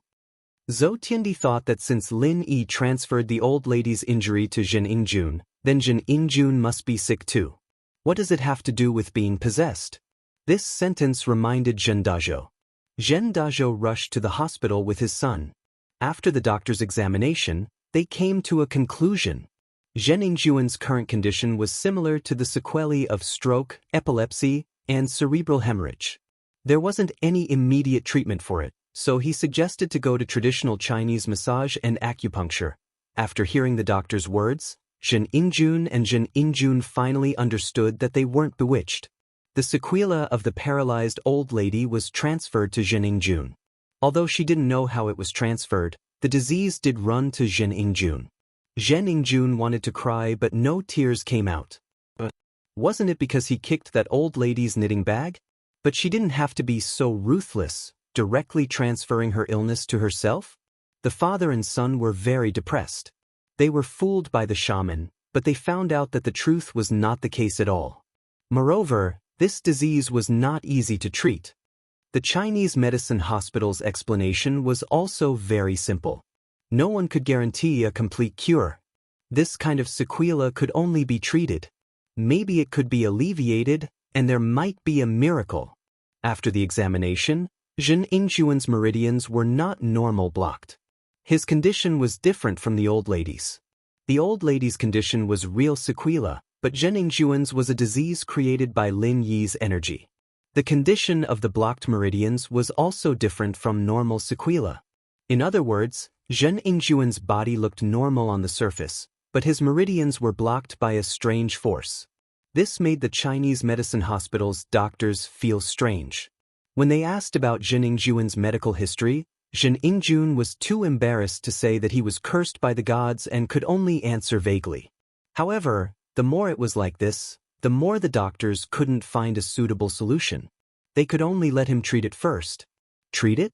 How could Zhen Dezhou let the doctors treat him? He only had one son, and now he became like this. If he didn't cure him, what was the use of having a huge family business without anyone to inherit it? Thus, Zhen Dezhou panicked and asked Zhou Tiandi to investigate the upper class of Songshan City to see if there was a miracle doctor who could cure Zhen Yingjun's condition. Zhen Dezhou was willing to pay 1 million as a reward. Zhen Dezhou was really panicking, otherwise he wouldn't take out so much money. He brought Zhen Yingjun to many specialists, but none of them had a good treatment plan for Zhen Yingjun's condition. There were big hospitals and private clinics, but they all said they would treat him. No one promised that they could cure him. The cooperation between Zhen Dezhou and Zhou Tiandi was temporarily put on hold. In fact, Zhou Tiandi was happy to see this. He didn't dare to have anything to do with the Zhen father and son anymore. These two unlucky bastards offended Lin Yi and caused such a huge disaster. How could he cooperate with them? Dream on. However, Zhou Tiandi was unhappy that since the Zhen father and son didn't want to cooperate, they should just leave. Why were they still here? Didn't Donghai also have great doctors? Why did they have to stay in Songshan City? In fact, Zhen Dezhou still had some superstitious thoughts in his heart. He thought that since Zhen Yingjun's problem happened in Songshan City, there must be a solution in Songshan City. There was a cycle of cause and effect. This was the reason why he insisted on staying in Songshan City temporarily. In the floating cloud bar, Xihua reported the recent happenings in Songshan to the wheelchair-bound Zhao Qibing. The demolition went smoothly, and the residents of the slums happily moved away after receiving the compensation. It was just that the compensation was a little too much for them to pay. After reporting about the demolition, Xihua told Zhao Qibing about what happened to the Zhen father and son from Donghai and how they asked for help. He didn't expect Zhao Qibing's eyes to light up after hearing it. He said he's going to pay 1 million as a reward? This business seems to be quite profitable? That's true. After all, life is more important than money. Xihua nodded and said, and I heard that Zhen Yingjun's illness is quite strange. He got it because he offended Lin. There was no such thing as an impenetrable wall in this world. especially when Zhou Tiandi and Zhou Ruoguang knew about it. There was no need to keep it a secret. In the upper class of Songshan City, everyone basically knew that Jin Ingjun offended Lin Yi and got what he deserved. Who was Lin Yi? He was the ruthless person who crippled Zhao Qibing and pushed down Qibing's skyscraper. Those young masters with a high status all knew about this, but they didn't dare to bring it up because of Zhao Qibing's power. Chapter 842. Master Bing's wisdom. He got it because he offended Lin Yi? What does that mean? Did Lin Yi create his illness for him? Yao Wang held a grudge against Lin. He always thought that if he claimed to be the second best in the world of medicine, no one would dare to claim to be the first. Previously, he thought that Lin Yi recovered quickly because of Guan Xuemin's help. Yao Wang also thought that Guan Xuemin was the one who solved the poisoning incident in the school, so he wanted to compete with him. But after Li Dilei's incident, Yao Wang realized that it wasn't what he thought. Lin Yi was the hidden medical master behind the scenes. Everything was caused by Lin. I'm not sure about that, but the situation was really weird. Zihua recounted the situation, his hair standing on end. It was said that in a split second, the old lady's illness was transferred to Jining Jun. It's really weird. I don't know if it's true or not, or if it's just a rumor or something else. Zihua said as he recounted the situation to Jining Jun. It said that in a split second, the old lady's illness was transferred to Jining Jun. It sounds really weird. I don't know if it's true or not, a rumor or something. The old lady's illness was transferred to Jining Jun? Yao Wang didn't quite believe Zihua's words. You're saying that the old lady had hemiplegia and her crooked mouth and lame legs were transferred to Jining Jun all of a sudden? Is that so? That's what I heard. Zihua nodded. Logically speaking, that's impossible, Yao Wang sighed. Yao Wang thought for a moment and said, however, it's possible if you have high medical skills. However, you don't have to transfer it. Instead, you have to cure the old lady's illness first and then create the same illness on Jining Jun. One is to cure the illness, and the other is to control it. It seems to be a transfer, but that's just an outsider's understanding. Hiss. Zihua sucked in a cold breath. In such a short period of time, Lin Yi cured one and controlled another? I can do that too. The king pharmacist snorted and said with some conceit, I, the king pharmacist, am not best at healing, but at harming people. This kind of insignificant skill is nothing to me. I see, I thought there was something wrong with this whole thing, but after Yao Wang's explanation, I see. Zihua nodded. Forget it, let's not talk about him anymore. Since that's the case, let's not talk about him. Master Bing about the demolition of the orphanage. Wait, let's put the orphanage aside first. I've thought of a better way to make money. Zhao Qibing waved his hand. When he heard that Jin Dazhou invested 1 million to treat Jining Jun's illness, he started to plan this. Treating illnesses is quite profitable now. Look at that miracle Dr. Guan. People are thanking him profusely for treating people's illnesses. Why don't we start treating people as well? Those rich people are all very rich, and nothing is more important than their lives. We can also treat them and make money. Master Bing is wise. Zihua heard Master Bing's words and thought that this was indeed a way to make money, but he didn't know if Yao Wang would cooperate. He turned around and looked at Yao Wang. I'm sent by the head of the house to assist Master Bing. Yao Wang will do whatever Master Bing says. Yao Wang didn't think much of it. No matter what he did, he would serve House Zhao, so it didn't matter to him. He just felt that the price was a little low. With his skills, was it only worth 1 million to treat an illness? He said in a roundabout way, Master Bing, but we can increase the price of the treatment, of course. If I were to earn 1 million, how long would it take? Zhao Qibing laughed and said sinisterly, isn't Yao Wang the best at harming people? That's easy, we'll treat him and charge him 1 million, but we won't cure him. We'll transfer his illness to another place and let him come to us for treatment. That way, we'll be rolling in money, won't we? Of course, we have to do it discreetly, we can't let them see through us. That's brilliant, really brilliant. Zihua said in admiration, Master Bing, you're really smart, coming up with such an evil plan. I didn't even think of it. Of course, don't we have a miracle Dr. Guan, Dr. Kong or something like that? We'll have a Zhao Yaowang, and once we make a name for ourselves, we'll have as much money as we want. Zhao Qibing said proudly. Master Bing's idea is quite feasible. Yaowang didn't object. He was a sinister person, healing and harming people was his forte. This way, the profit from one patient wouldn't be as simple as 1 million. Medical skills could save lives, but it could also harm people. Medical practitioners were proficient in the structure of the human body. This was especially so for TCM practitioners. They could even create illnesses through certain means. Nowadays, most doctors studied medicine to save people. Even if there were some who only cared about profits and worked for money, they would still save people after receiving the money. But there were also some who weren't like that. They studied medicine not to save people, but to harm people. These people were originally close officials of the royal court and some nobles. They created illnesses so that some princes and officials could lie to the emperor and hide from the limelight. For example, if there were two factions fighting in the court and the princes or the prime minister didn't want to get involved, they would claim to be sick to avoid it. Naturally, the emperor wouldn't believe them and would send the royal doctors to investigate. At this time, these people would play their role, creating fake illnesses to deceive the royal doctors. But as the dynasty changed, some of these people followed the fallen nobles and scattered among the people. They set up their own shops and began to walk among the rich, treating these rich people.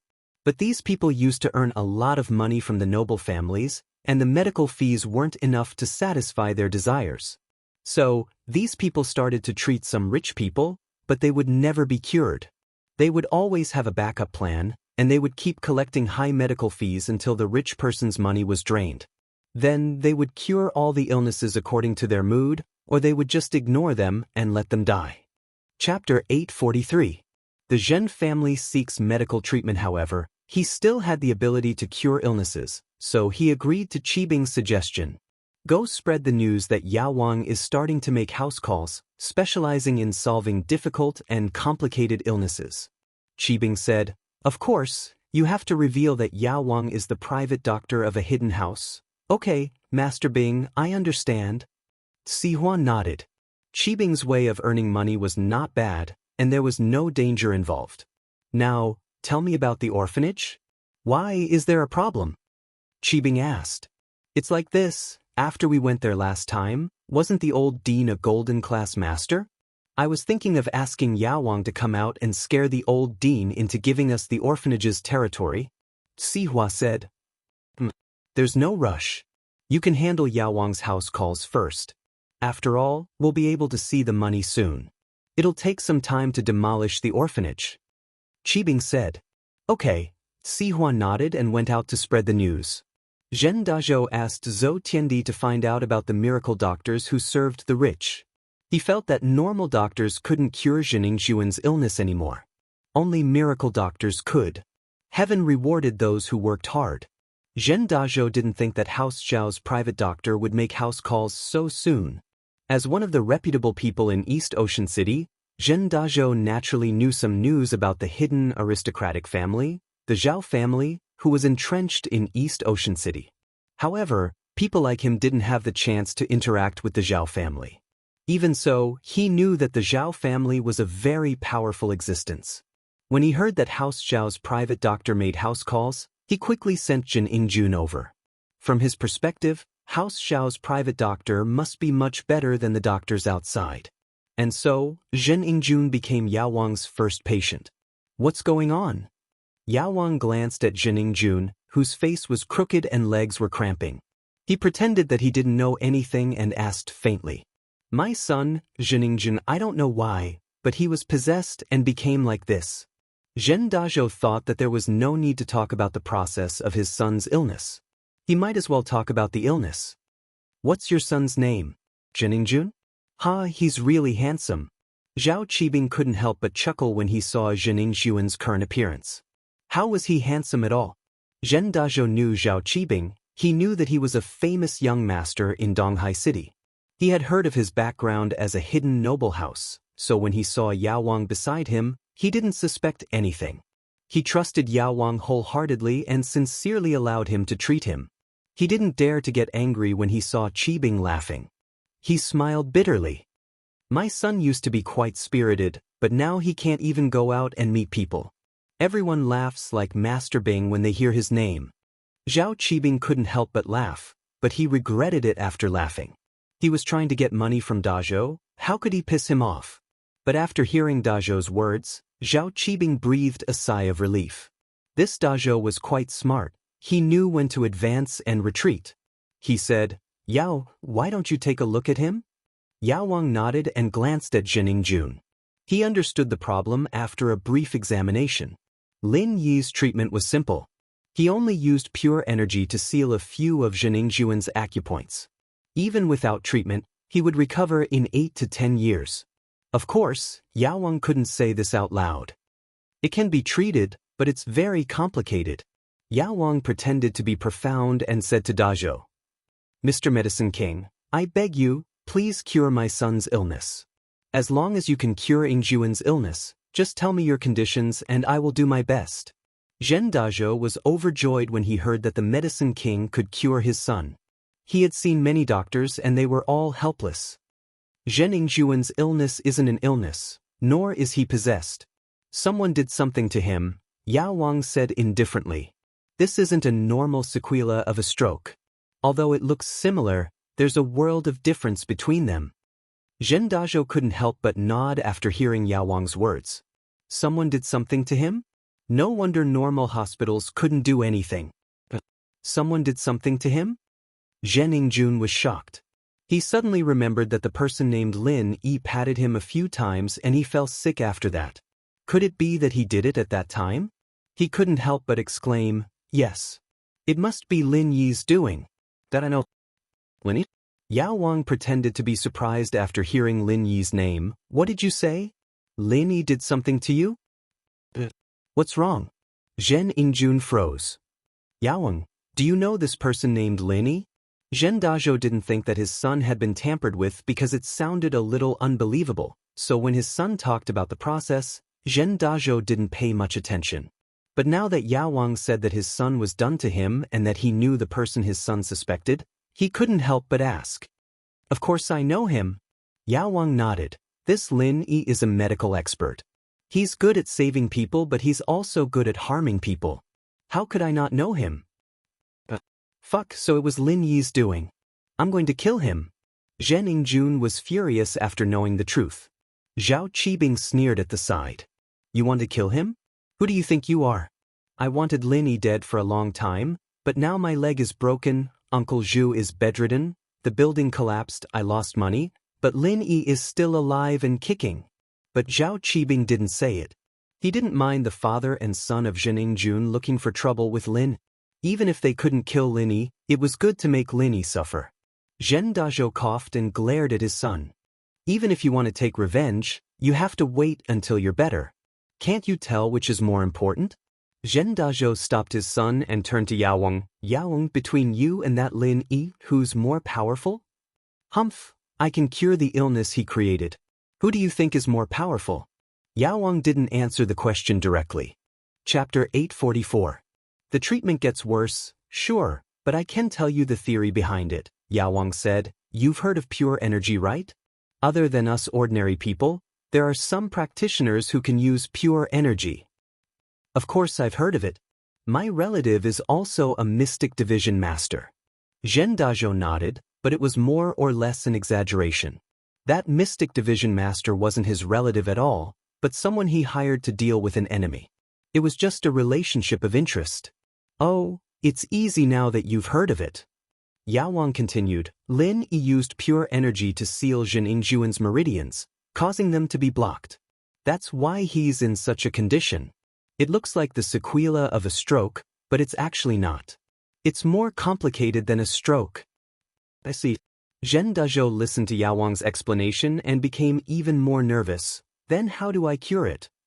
I can only use my acupuncture and my true qi to neutralize it one by one. But it consumes a lot of my energy and it's not something that can be cured in a day, so the process is more complicated. Yao Wang sighed. To be honest, it's not easy to treat this patient. Yao, you have to save my son. If you don't do anything, what will happen to Ingjun in the future? Although his crooked mouth and crippled leg won't affect his life, It'll be a joke if he goes out. Zhen Dazhou panicked. We can discuss the consultation fee. Can you please do me a favor? Because I have some history with Lin Yi, and your son is the first patient I've ever seen, so I'll just have to help him. Yao Wang said, but let's make this clear, I'm not a charity and I'll take a certain fee. Let's set the fee at 1 million per visit. Zhen Dazhou nodded quickly. 1 million per visit wasn't a lot. His son's condition was too complicated, even 10 million couldn't cure him. Alright, since you've agreed, I'll transfer the Jinqi in your son's body today. I'll transfer it from his legs to his hands, and from his mouth to his ears. This way, one of his ears will be crooked, and one of his hands will be useless. On the surface, he'll look like a normal person. As for your ears and hands, I will slowly dissolve them for you. Medicine King said. Alright, that would be great. When Zhen Dazhou heard this, he realized that it was possible to transfer his true qi.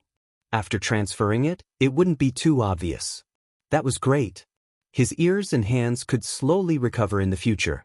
As long as his appearance looked like a normal person, it would be fine. Alright, since you've agreed, I'll start the treatment now. The Yao Wang nodded, took out the silver needles, and prepared to start the treatment. In fact, Lin Yi was only punishing him lightly. Lin Yi didn't want to create a complicated disease, so Yao Wang could easily solve it. Yao Wang's so-called transfer was to heal Zheningjuan's mouth and legs, then use the same method to seal the meridians around his ears and hands.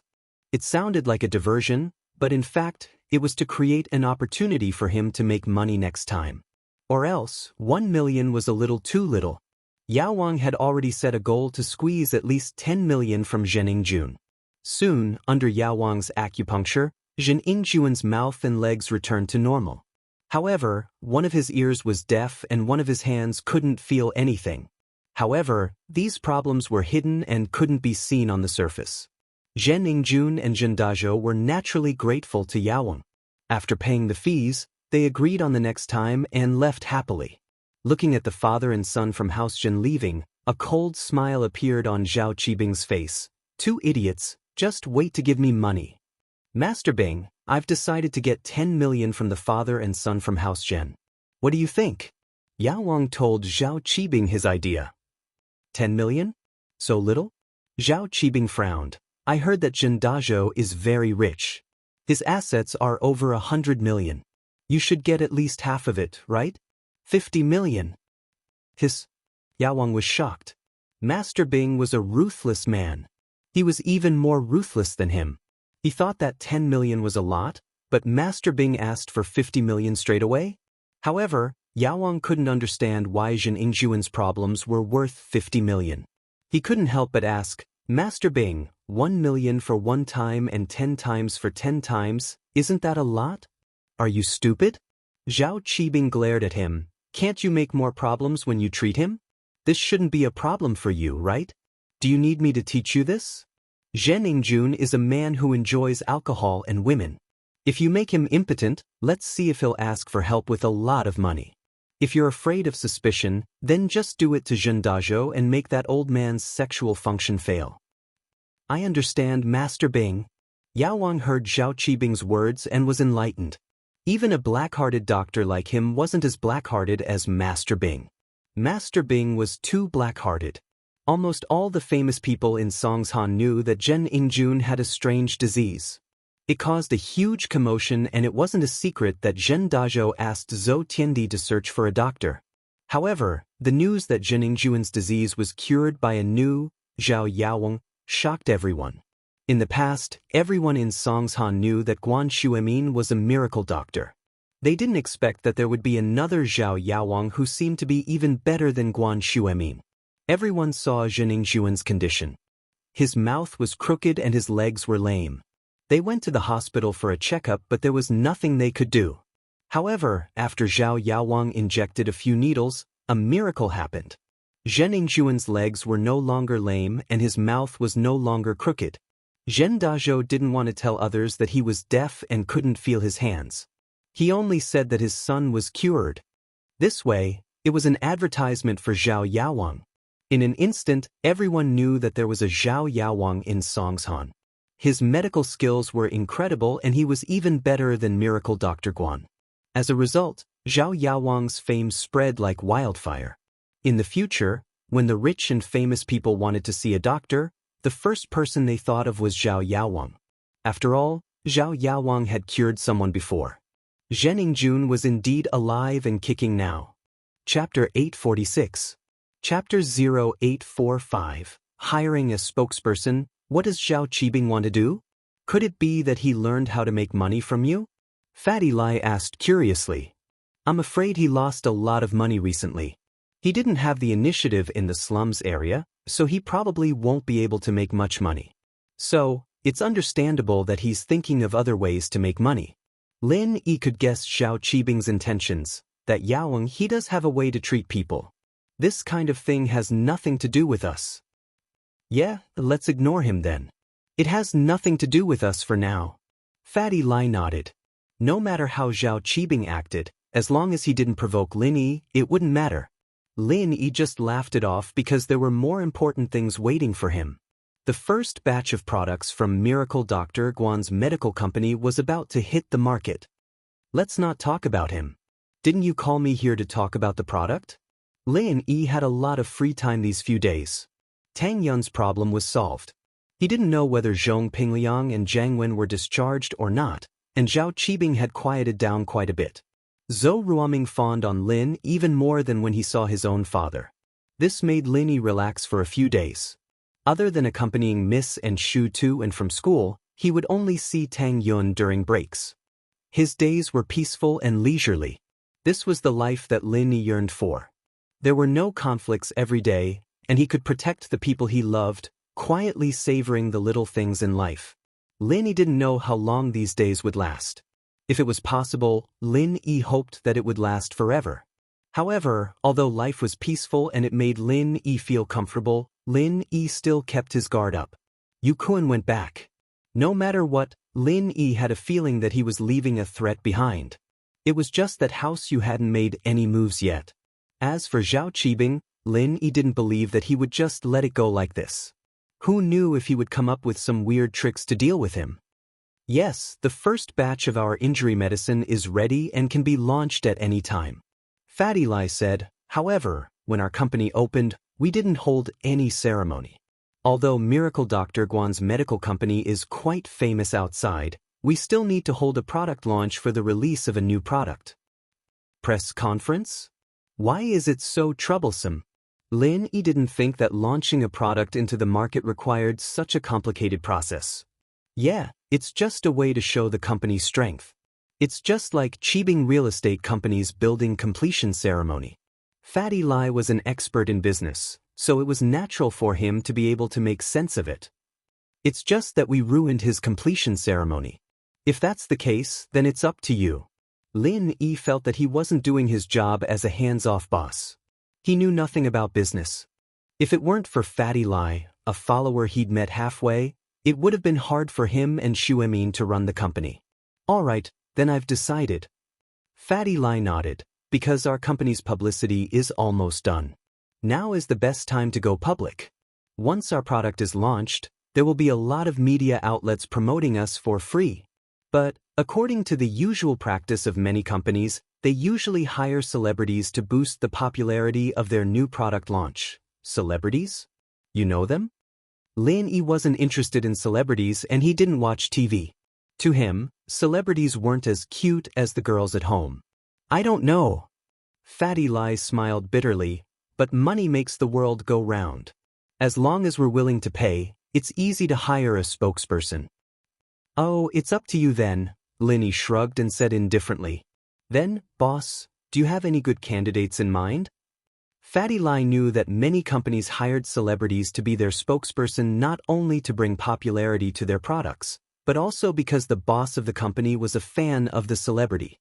So, Fatty Lai wanted to ask Lin Yi which celebrity he liked. Candidate? Lin Yi paused. He didn't know any celebrities, so how could he know? But suddenly, a name popped up in his head. Is there a celebrity called Su Shirhan? Lin Yi remembered buying Su Shirhan's album for Miss and Shu. He also saw Miss and Shu watching her concert in the villa. She was quite an eye candy, jumping around on the stage. But he didn't know if she would still look good after removing her makeup. Yes. Fatty Lai was shocked when he heard the name. He nodded. Boss, Su Shirhan is a top singer. Fatty Lai calculated in his heart. How much would it cost to hire Su Shirhan to be their spokesperson? Su Shirhan was super popular right now. A lot of middle school students were her fans. Her status must be high. But since it was Lin Yi who suggested it, Fatty Lai didn't say anything. He just had to try his best. Oh, then invite her. Lin Yi didn't think that Su Shirhan was powerful, so he didn't think much of it. He only heard that Miss Shu and Tang Yun were her fans. Lin Yi just wanted to invite them to have some fun. As for Lin Yi himself, he didn't even look at celebrities in detail. Naturally, he wasn't her fan. Okay, I'll try my best. Fatty Lai nodded and noted it down. Oh right, boss. Are you going to the product launch? I'll pass. Lin Yi shook his head. This medical company was just for fun. Lin Yi wanted to use it to earn some pocket money. But as his friendship with Miss Shu deepened, Lin Yi didn't feel like he was living under someone else's roof anymore. Although, Lin Yi didn't know if it counted as friendship. Anyway, Missy didn't look down on him anymore. Furthermore, Missy was someone who didn't care much about money. So now that the medical company was established, it was a public service. It was impossible to earn money in a short period of time. The price of the medicine was set low, so it could compete with Dr. Kang's golden creation. Fatty Lai knew that Lin Yi always kept a low profile, so he asked before. Since Lin Yi didn't want to participate, he didn't force him. He continued, Boss, about Kong Xiaobo and Fin, I've arranged it like this. What do you think? Chapter 847. Company of Swindlers, Kong Xiaobo, I've arranged for him to be the company's intern vice president, mainly in charge of marketing, Fatty Lai said. The current executive vice president in charge of marketing is a friend of mine, and he's only here to help out. With him guiding Kong Xiaobo, I believe it won't take long for him to graduate as an apprentice. All right, I'll leave it to you. Lin Yi didn't expect Fatty Lai to arrange things so well, and it surprised Lin.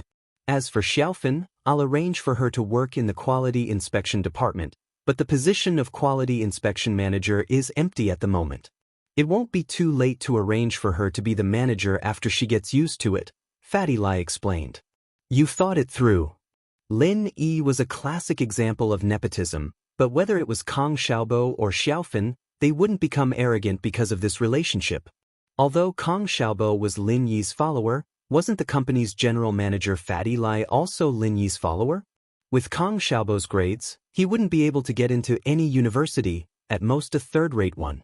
It wasn't because he didn't study hard, but because Kong Xiaobo wasn't talented enough. He wasn't as smart as the Miss and Yushu, and he didn't have much of a heart. No matter how hard he studied, he could only maintain a below-average standard.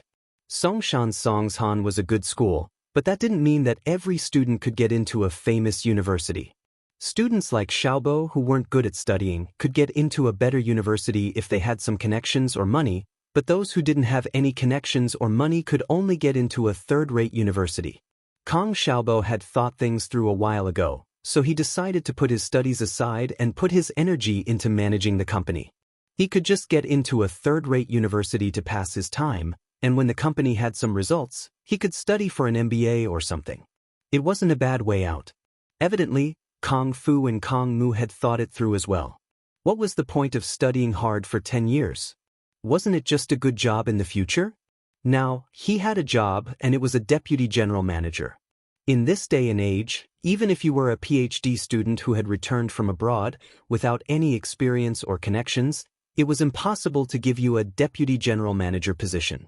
After Lin Yi left, Fatty Lai started looking for connections and connections. The contact information of the celebrities in the entertainment industry might be a secret to the common people, but it wasn't the same for the rich businessmen.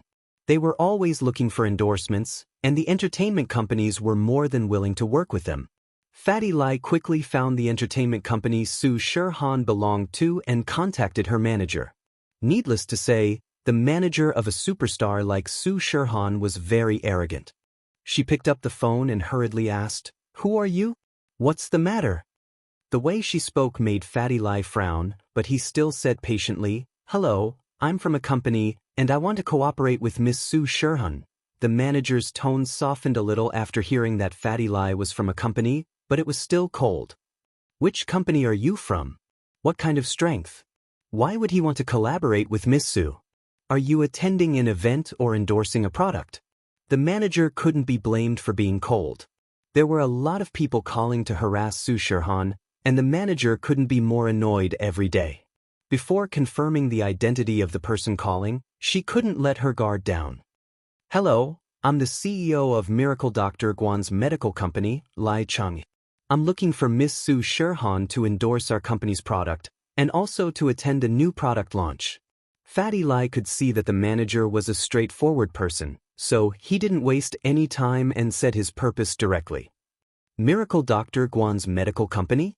The manager was startled and asked, "Is it Guan Shuemin's company?" "Miracle Dr. Guan is Guan Shuemin." Fatty Lai nodded. It seemed like the manager knew about his company. "Guan Shuemin's company, isn't it a scammer company?" "What Miracle Dr. Guan? It's a scammer." The manager's tone turned nasty, and before Fatty Lai could say anything, he hung up the phone with a bang. Do. Fatty Lai looked at the phone and didn't know if he should laugh or cry. How did Guan Shuemin become a scammer? His own company, how did it become a scammer company? When did he offend Su Shirhan's manager?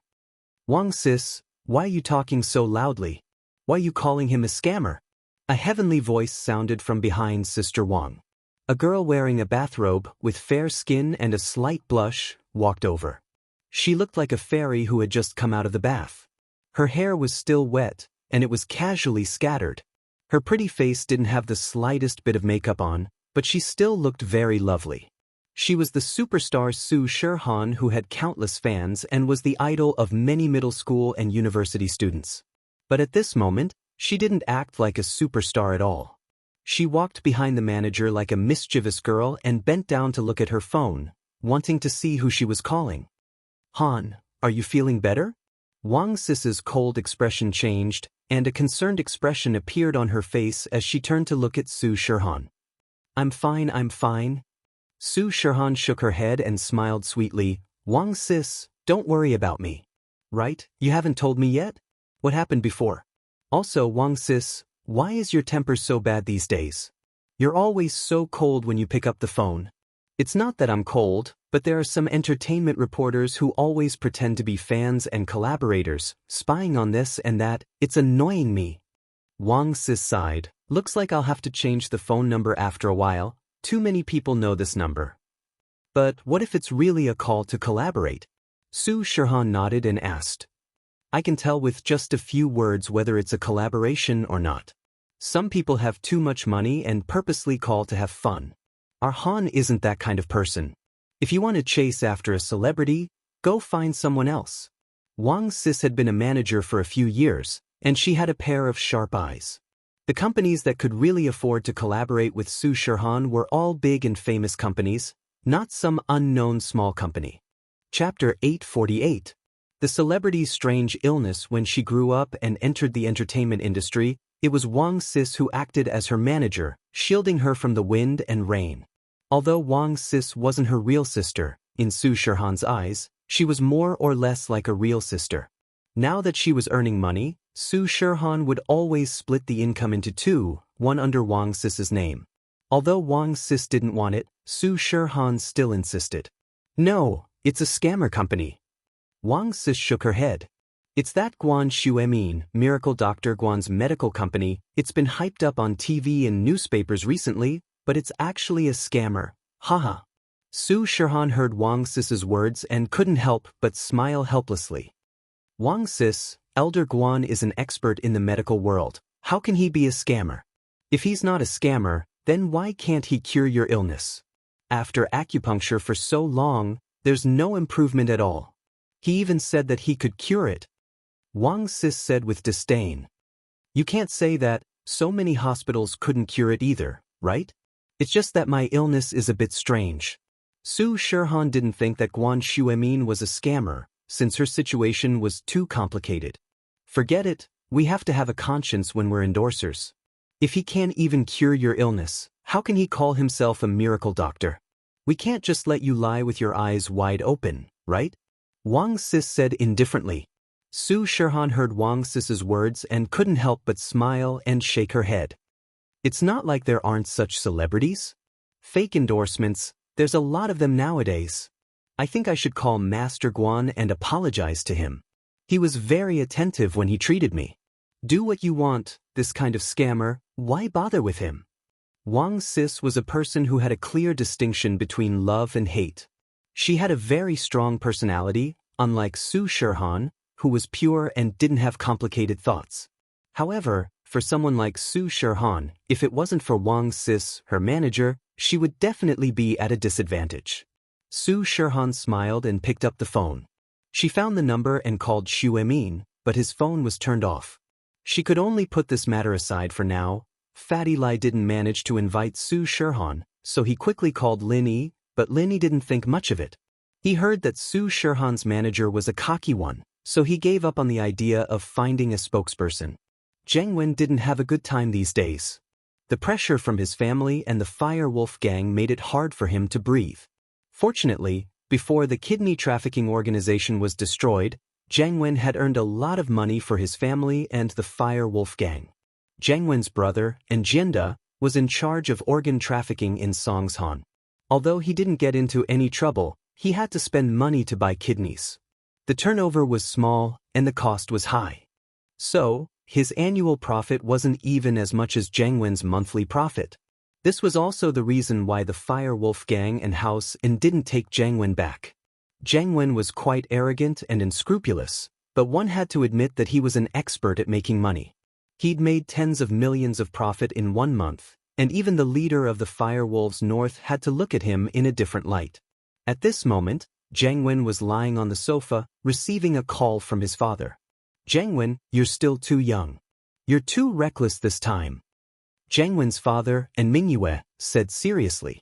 Look at your cousin, he's been in Songshan for a year, and although his results aren't as good as yours, he's stable. Isn't he being used by the Fire Wolf gang now?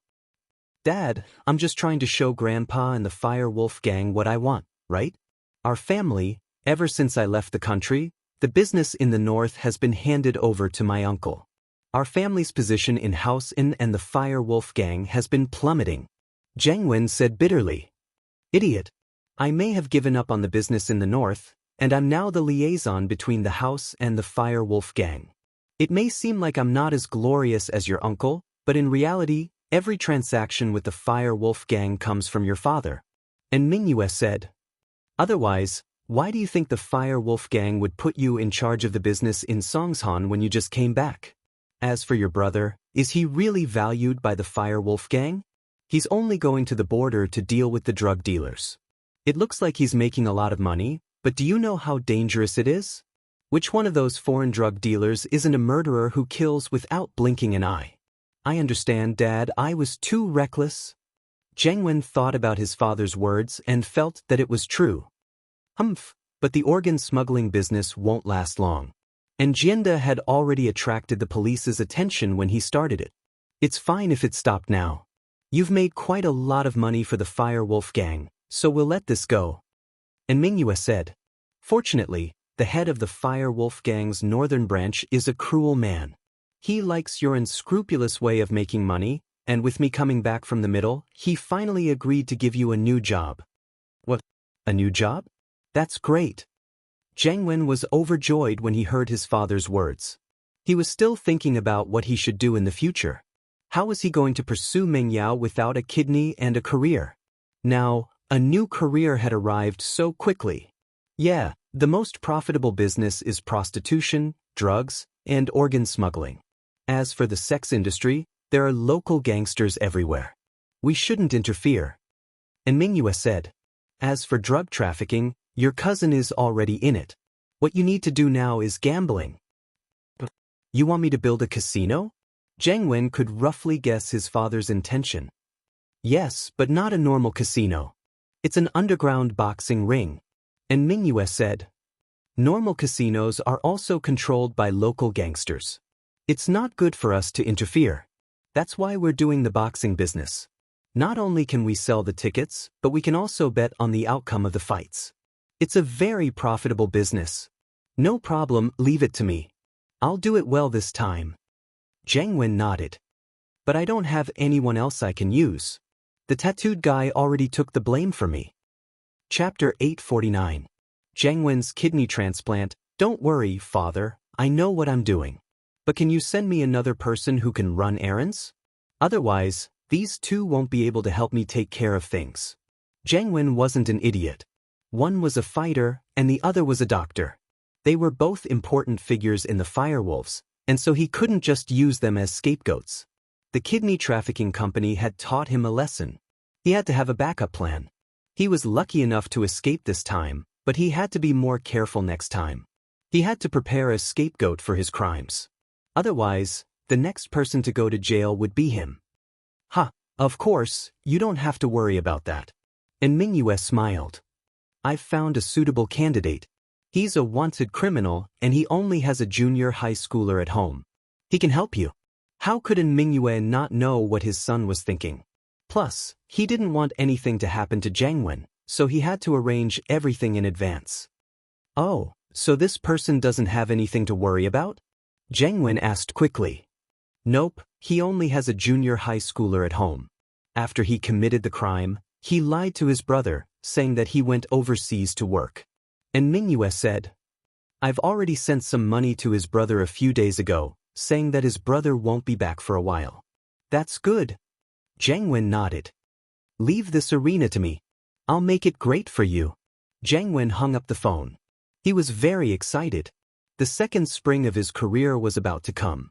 He thought that he would be neglected by the Firewolves for a while, but it seemed like his father's relationship with the Firewolves wasn't just a shallow one. But when he thought about the fact that the Firewolves sent a mystic early phase peak wasn't going to be his bodyguard or fighter, Jiang Wen felt a little depressed. How great would it be if this person was his subordinate, then he could be arrogant and tyrannical in Songshan City again. In fact, Jiang Wen didn't have a decent follower. Otherwise, he wouldn't even care about Zhao Qibing. What was an illegitimate son of a hidden house? Even the direct descendants of the hidden families had to be respectful in front of the Fire Wolf Gang's division leader. This was also why Jiang Wen didn't give Qibing any face. Qibing knew that Jiang Wen had the Fire Wolves behind him, so he didn't dare to act recklessly. However, the secrets of the Fire Wolves were only known to those who stood at a certain level. Zhao Qibing knew a thing or two about them and knew that the Fire Wolves were not to be messed with. Zihua, on the other hand, had no idea how strong the Fire Wolves were. Right now, Jiang Wen felt that all he needed was a kidney, and he'd be able to regain his glory. Now that he had a career and powerful subordinates, all he had to do was install a kidney and he would once again be one of Songshan's 4 young masters. Jiang Wen hung up his father's call and was about to call Pinliang, but Pinliang's call came in before he could make the call. Jiang Wen picked it up quickly. Hello? Brother Pinliang? How was it? Are the results out yet? Hey, we're out. Pinliang pretended to be in pain and said worriedly, It really isn't a match, my kidney. Pinliang bro, I'm sorry for your loss. I'll get you a good kidney for sure. Look, is your kidney? Jiang Wen asked carefully. Yeah, since it's yours, I'll have to return it to its rightful owner. Pinliang sighed. And bro, you can't forget me in the future. You have to get me a good kidney. Of course. When do you think we should do the surgery? Jiang Wen was worried that something might happen if something went wrong. The sooner the better. There's no rush, right? My body's been through a couple of surgeries, and I'm still very weak. I need to nourish my body before the surgery, right? Pinliang said, troubled. Plus, the surgery fee is quite expensive. I'll have to discuss it with my dad first. The surgery fee is not a problem. Of course, I'll pay for it. How can I let you pay for it, bro? Jiang Wen said quickly. As for your body, we can nourish your body after the kidney transplant, right? How about this? I'll give you some nutrition fees, and you can buy some supplements or something. I see. Pinliang was overjoyed. Jiang Wen, you idiot. I'm giving you a dog kidney and you're giving me money? What an idiot. But he didn't show it on his face. Since bro says so, I can't really say no. I guess that's the only way. But how much can you give me for the nutrition fees? How about 500,000? Zhang Wen gritted his teeth. That was half of his private stash. The rest of it was given to the firewolves and Hausen. He was feeling a little heartache. But he had a career now, and he had a kidney. What was this little bit of money? It was a double blessing for him. Okay, right? Then when do we get the kidney transplant? Zhang Wen asked anxiously. And bro, since you're in such a hurry, I won't delay it any longer. How about tomorrow? Pin Liang said. The private clinic that's doing the checkup here can do the surgery. I've already contacted Xiaofu. Okay. Tomorrow then. Pin Liang bro, thank you. I'll treat you to a feast then. Zhang Wen was overjoyed by Pin Liang's words and quickly thanked him.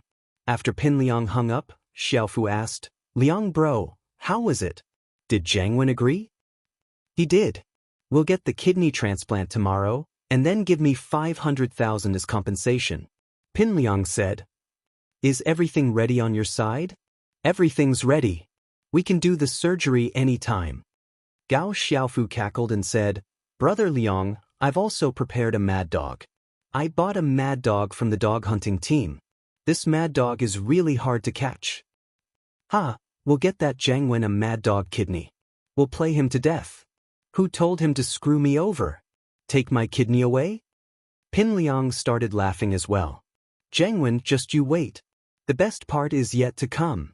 When Zhang Naipeo comes down from the mountain, it'll be your death. That's true. When Gunslinger comes out, no one will be able to fight him. Xiaofu said with anticipation. Liang bro, when do you think we can go see Naipeo? Chapter 850. You Xiaoka, are you depressed? I know that. Xiaofu nodded. The two of them had grown up amidst great joys and sorrows. How childish were they when they thought back to what they'd done? But how many people hadn't been childish before in their lives? How many people hadn't grown up amidst failure? Pin Liang and Xiaofu's thoughts had deepened, and they no longer showed their hatred on their faces and fought their enemies head-on. They now knew how to use schemes and strategies. The next morning, Pin Liang and Xiaofu arrived at the private clinic they'd agreed on earlier. This clinic was under Tsihua's jurisdiction, and Xiaofu was able to easily reach an agreement with the doctors here using Tsihua's name. Zhang Wen thought that it'd be hard for a normal clinic to complete a kidney transplant, but after seeing the size of this clinic, he let go of that worry. This clinic wasn't small at all, and they could even perform appendectomies and cholecystectomies. A kidney transplant shouldn't be a problem at all. Pin Liang pretended to sigh as he chatted with Zhang Wen, and with Xiaofu's help, he walked into the surgery room and laid down on the bed. The doctor injected anesthetic into Zhang Wen first, and in order to not arouse Zhang Wen's suspicion, he pretended to inject the anesthetic into Pin Liang as well. In fact, Zhang Wen was being very careful this time. He'd removed the wrong kidney last time, so naturally he'd be more careful this time. It wasn't that he thought that Pin Liang would lie to him, but he didn't suspect Pin Liang at all. Why would Pin Liang want a rejected kidney? Since Pin Liang had promised to return the kidney to him, Zhang Wen didn't think too much about it. He was just worried about the doctor's skills. After a while, a wave of drowsiness hit him, and Zhang Wen fell asleep. Pin Liang, who should have fallen asleep as well, sat up abruptly and got off the bed. He looked at the sleeping Zhang Wen and spat on the ground before calling out to the surgery room. Xiaofu, open the door and let the dog out. All right, Liang bro. Gao Xiaofu pushed a surgical cart over, and on the cart lay a big black dog that had already been anesthetized. Dr. Zhang, sorry to trouble you, Gao Xiaofu said to the chief surgeon with a smile. Don't worry, there won't be any problem. I don't dare to replace a human kidney, but a dog kidney is not a problem. Anyway, it's fine even if it's damaged, right? Dr. Zhang nodded and asked. It's fine if I die, Pin Liang said nonchalantly. The rest was left to Dr. Zhang, and Pin Liang and Xiaofu left first. Xiaoka was very depressed these days, almost to the point of being depressed. Qibing Real Estate wanted to demolish the orphanage, but before she could think of a good strategy, her source of income was cut off. Recently, the city's anti-theft campaign was in full swing, and Xiaoka realized that there was a plainclothes police patrolling every few steps. She didn't have a chance to make a move. Moreover, committing a crime at a time like this was no different from asking for death. Although what she did wasn't enough for Lingshan to issue a wanted order for her, who knew if Lingshan told her subordinates about her appearance? What if she was recognized for being sneaky? However, she had to go out and earn money. The orphanage's expenses were getting higher and higher, and if this continued, they would be running out of money. Xiaoke was depressed and anxious. "Xiaoke, what are you doing? You're walking around the house and I'm getting dizzy," the dean couldn't help but ask when she saw Xiaoke walking around like a headless fly. "Master, the police are starting to crack down, I can't go out and work anymore." Xiaoke sighed.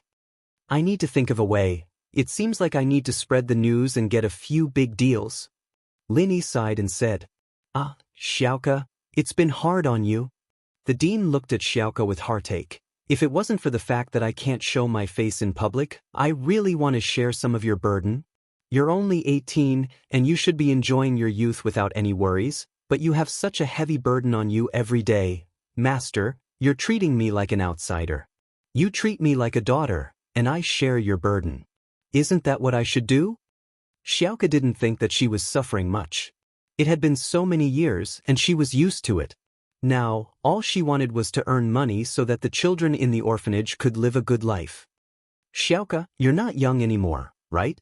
One of my biggest wishes is for you to marry into a good family, get rid of your current hard life, and live a happy life." The dean looked at Xiaoke and suddenly said, "Marry? Master, don't joke with me." Xiaoke shook her head. "Who dares to marry me? I'm a female thief. Who dares to marry me? That's not important. If you don't say it yourself, who would know?" The dean didn't mind. "Just change a place and hide your name." "Change a place and hide my name? No way. What about the children in the orphanage? How can I leave them alone?" Xiaoke shook her head. "So, whoever marries me has to bear the burden of the orphanage." Who would dare to marry me? Even if I'm as beautiful as a goddess, it's impossible, right? Plus, I'm not even a sky immortal yet." The dean sighed and didn't say anything else on the topic. He knew what Xiaoke was thinking. How could she think about marriage before the orphanage's problems were solved? And if it was as Xiaoke said, marrying her would have to bear the burden of the orphanage, then no one would dare to marry Xiaoke.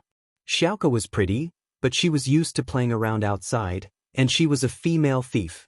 Which rich family would want a girl like that? If it was a small family, who would be able to bear the burden of such a huge orphanage? But then again, even if those rich families were willing to marry Xiaoke, why would they help her bear the burden of the orphanage? They were rich, but they couldn't afford to spend money like that, could they? The orphanage's expenses went up to $1 million a year. How expensive were things nowadays? Chapter 851. House Kang's urging, "What else can we do? We have to try, right? At least our sex Qinggong is good, and we're good at mechanisms. We're better than them." Yu Xiaoke said proudly. "Last time I helped them rob tombs. If it wasn't for me, they'd be dead already. Just be careful." The dean knew that Yu Xiaoke had made up her mind, so he didn't try to persuade her anymore. The orphanage couldn't lose its income, or else it wouldn't be able to survive.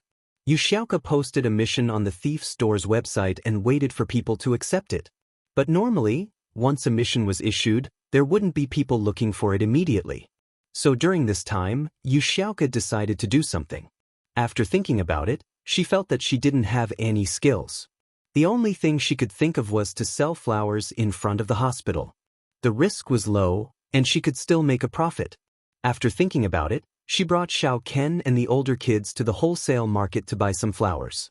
They started selling flowers in front of the first public hospital. In fact, there was a local boss who controlled the sales of flowers, but he knew Yu Xiaoke. He knew that she was a cat burglar and that she wasn't someone to be messed with. He also heard about the crackdown in the city, so he knew that Yu Xiaoke selling flowers was just a temporary measure. It wouldn't last long, so he turned a blind eye to it. Kong Ming laid on the sickbed. Luckily, his legs were only fractured and not comminuted. It was a relatively light fracture. But as the saying goes, it takes 100 days to recover from an injury. Even if Kong Ming had some good medicine, he wouldn't be able to walk in a short amount of time. Fortunately, the wheelchairs were more intelligent. They could move forward and backward, and they could even turn corners. Wang Shubing and Zhu Xiaozhang followed them, so it didn't take too long. Today was the day that Kang Mingming was discharged. Other than the terminally ill, it was a good thing for normal people to be discharged, but Kang Mingming wasn't in a good mood. Guan Exin hadn't visited Kang Mingming ever since she'd laid in bed for so many days. Kang Mingming's main reason for staying in the hospital was to get close to Guan Exin, but now that he hadn't gotten close to her, he'd suffered for a few days in vain. Shu Bin, do you have any other good ideas? Kang Mingming was panicking. His family had been calling him all the time, urging him to get Guan Xin as soon as possible. But his leg was broken. Where would he get the chance to get Guan Xin? Master Ming, I don't think we should use the excuse of being sick to get close to Guan Xin. Wang Shubing said after some thought. Nonsense. You think I don't know? Even Guan Xin is starting to get suspicious. If I get sick again, even if she doesn't think I did it on purpose, she'll still think that I'm an unlucky bastard who gets sick all the time. Who would want to be friends with me? Kang Mingming snorted. Plus, which patient she's in charge of has such a bad injury. She won't be able to control it well if it's light or heavy. Yeah, but I really can't think of any good ideas. Wang Shubing said carefully. The guides on picking up girls on the internet are all bullsh*t, they're just to trick people. There's no practical use at all. What are they saying on the internet? Kang Mingming asked. They're all about drugging her, getting on the car first and then paying for the ticket. Wang Shubing said. What the fuck, you're on porn, right? What kind of nonsense is this? Kang Mingming heard Wang Shubing's words and knew that it was impossible. If he drugged Guan Xin, it'd be good enough if she didn't hate him to death. How could she tell him the formula? To hell with it. Yes. Wang Shubing wiped the sweat off his forehead. Didn't you tell me to go see her? But he didn't dare to refute. As they were talking, Kang Mingming's phone rang. Kang Ming picked it up and saw that it was his brother Kang Xiaolong. He quickly picked it up. Brother? Zhao Ming, I heard that you're leaving the hospital today? How's it going? Xiaolong had something to discuss with Kang Mingming, but Kang Ming had just been discharged from the hospital. As his brother, he had to visit him. I'm alright, but I still have to sit in a wheelchair. Brother, what's up? Kang Mingming asked. Isn't it that thing? Xiaolong sighed.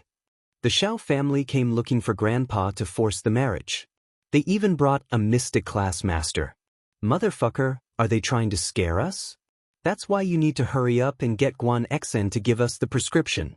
No matter what you do, you have to get it done as soon as possible. Otherwise, I'll have no choice but to marry Wang Xinyan. Kang Mingming thought that marrying Wang Xinyan would be a beautiful thing. If he was the one to marry her, he'd be more than happy to do so. But he also knew that if House Kang really had the formula for the pill of life extension and toxin cleansing, they'd have a qualitative leap. With this formula, they'd become one of the most powerful houses in the world.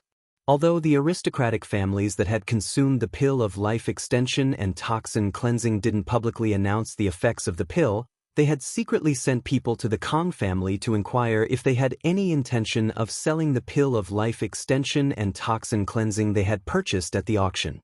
If they could, they would offer a reasonable price. Reasonable price? House Kang had already spent more than 400 million on the pill of life extension and toxin cleansing. Wouldn't a reasonable price be more than 400 million? It was unimaginable.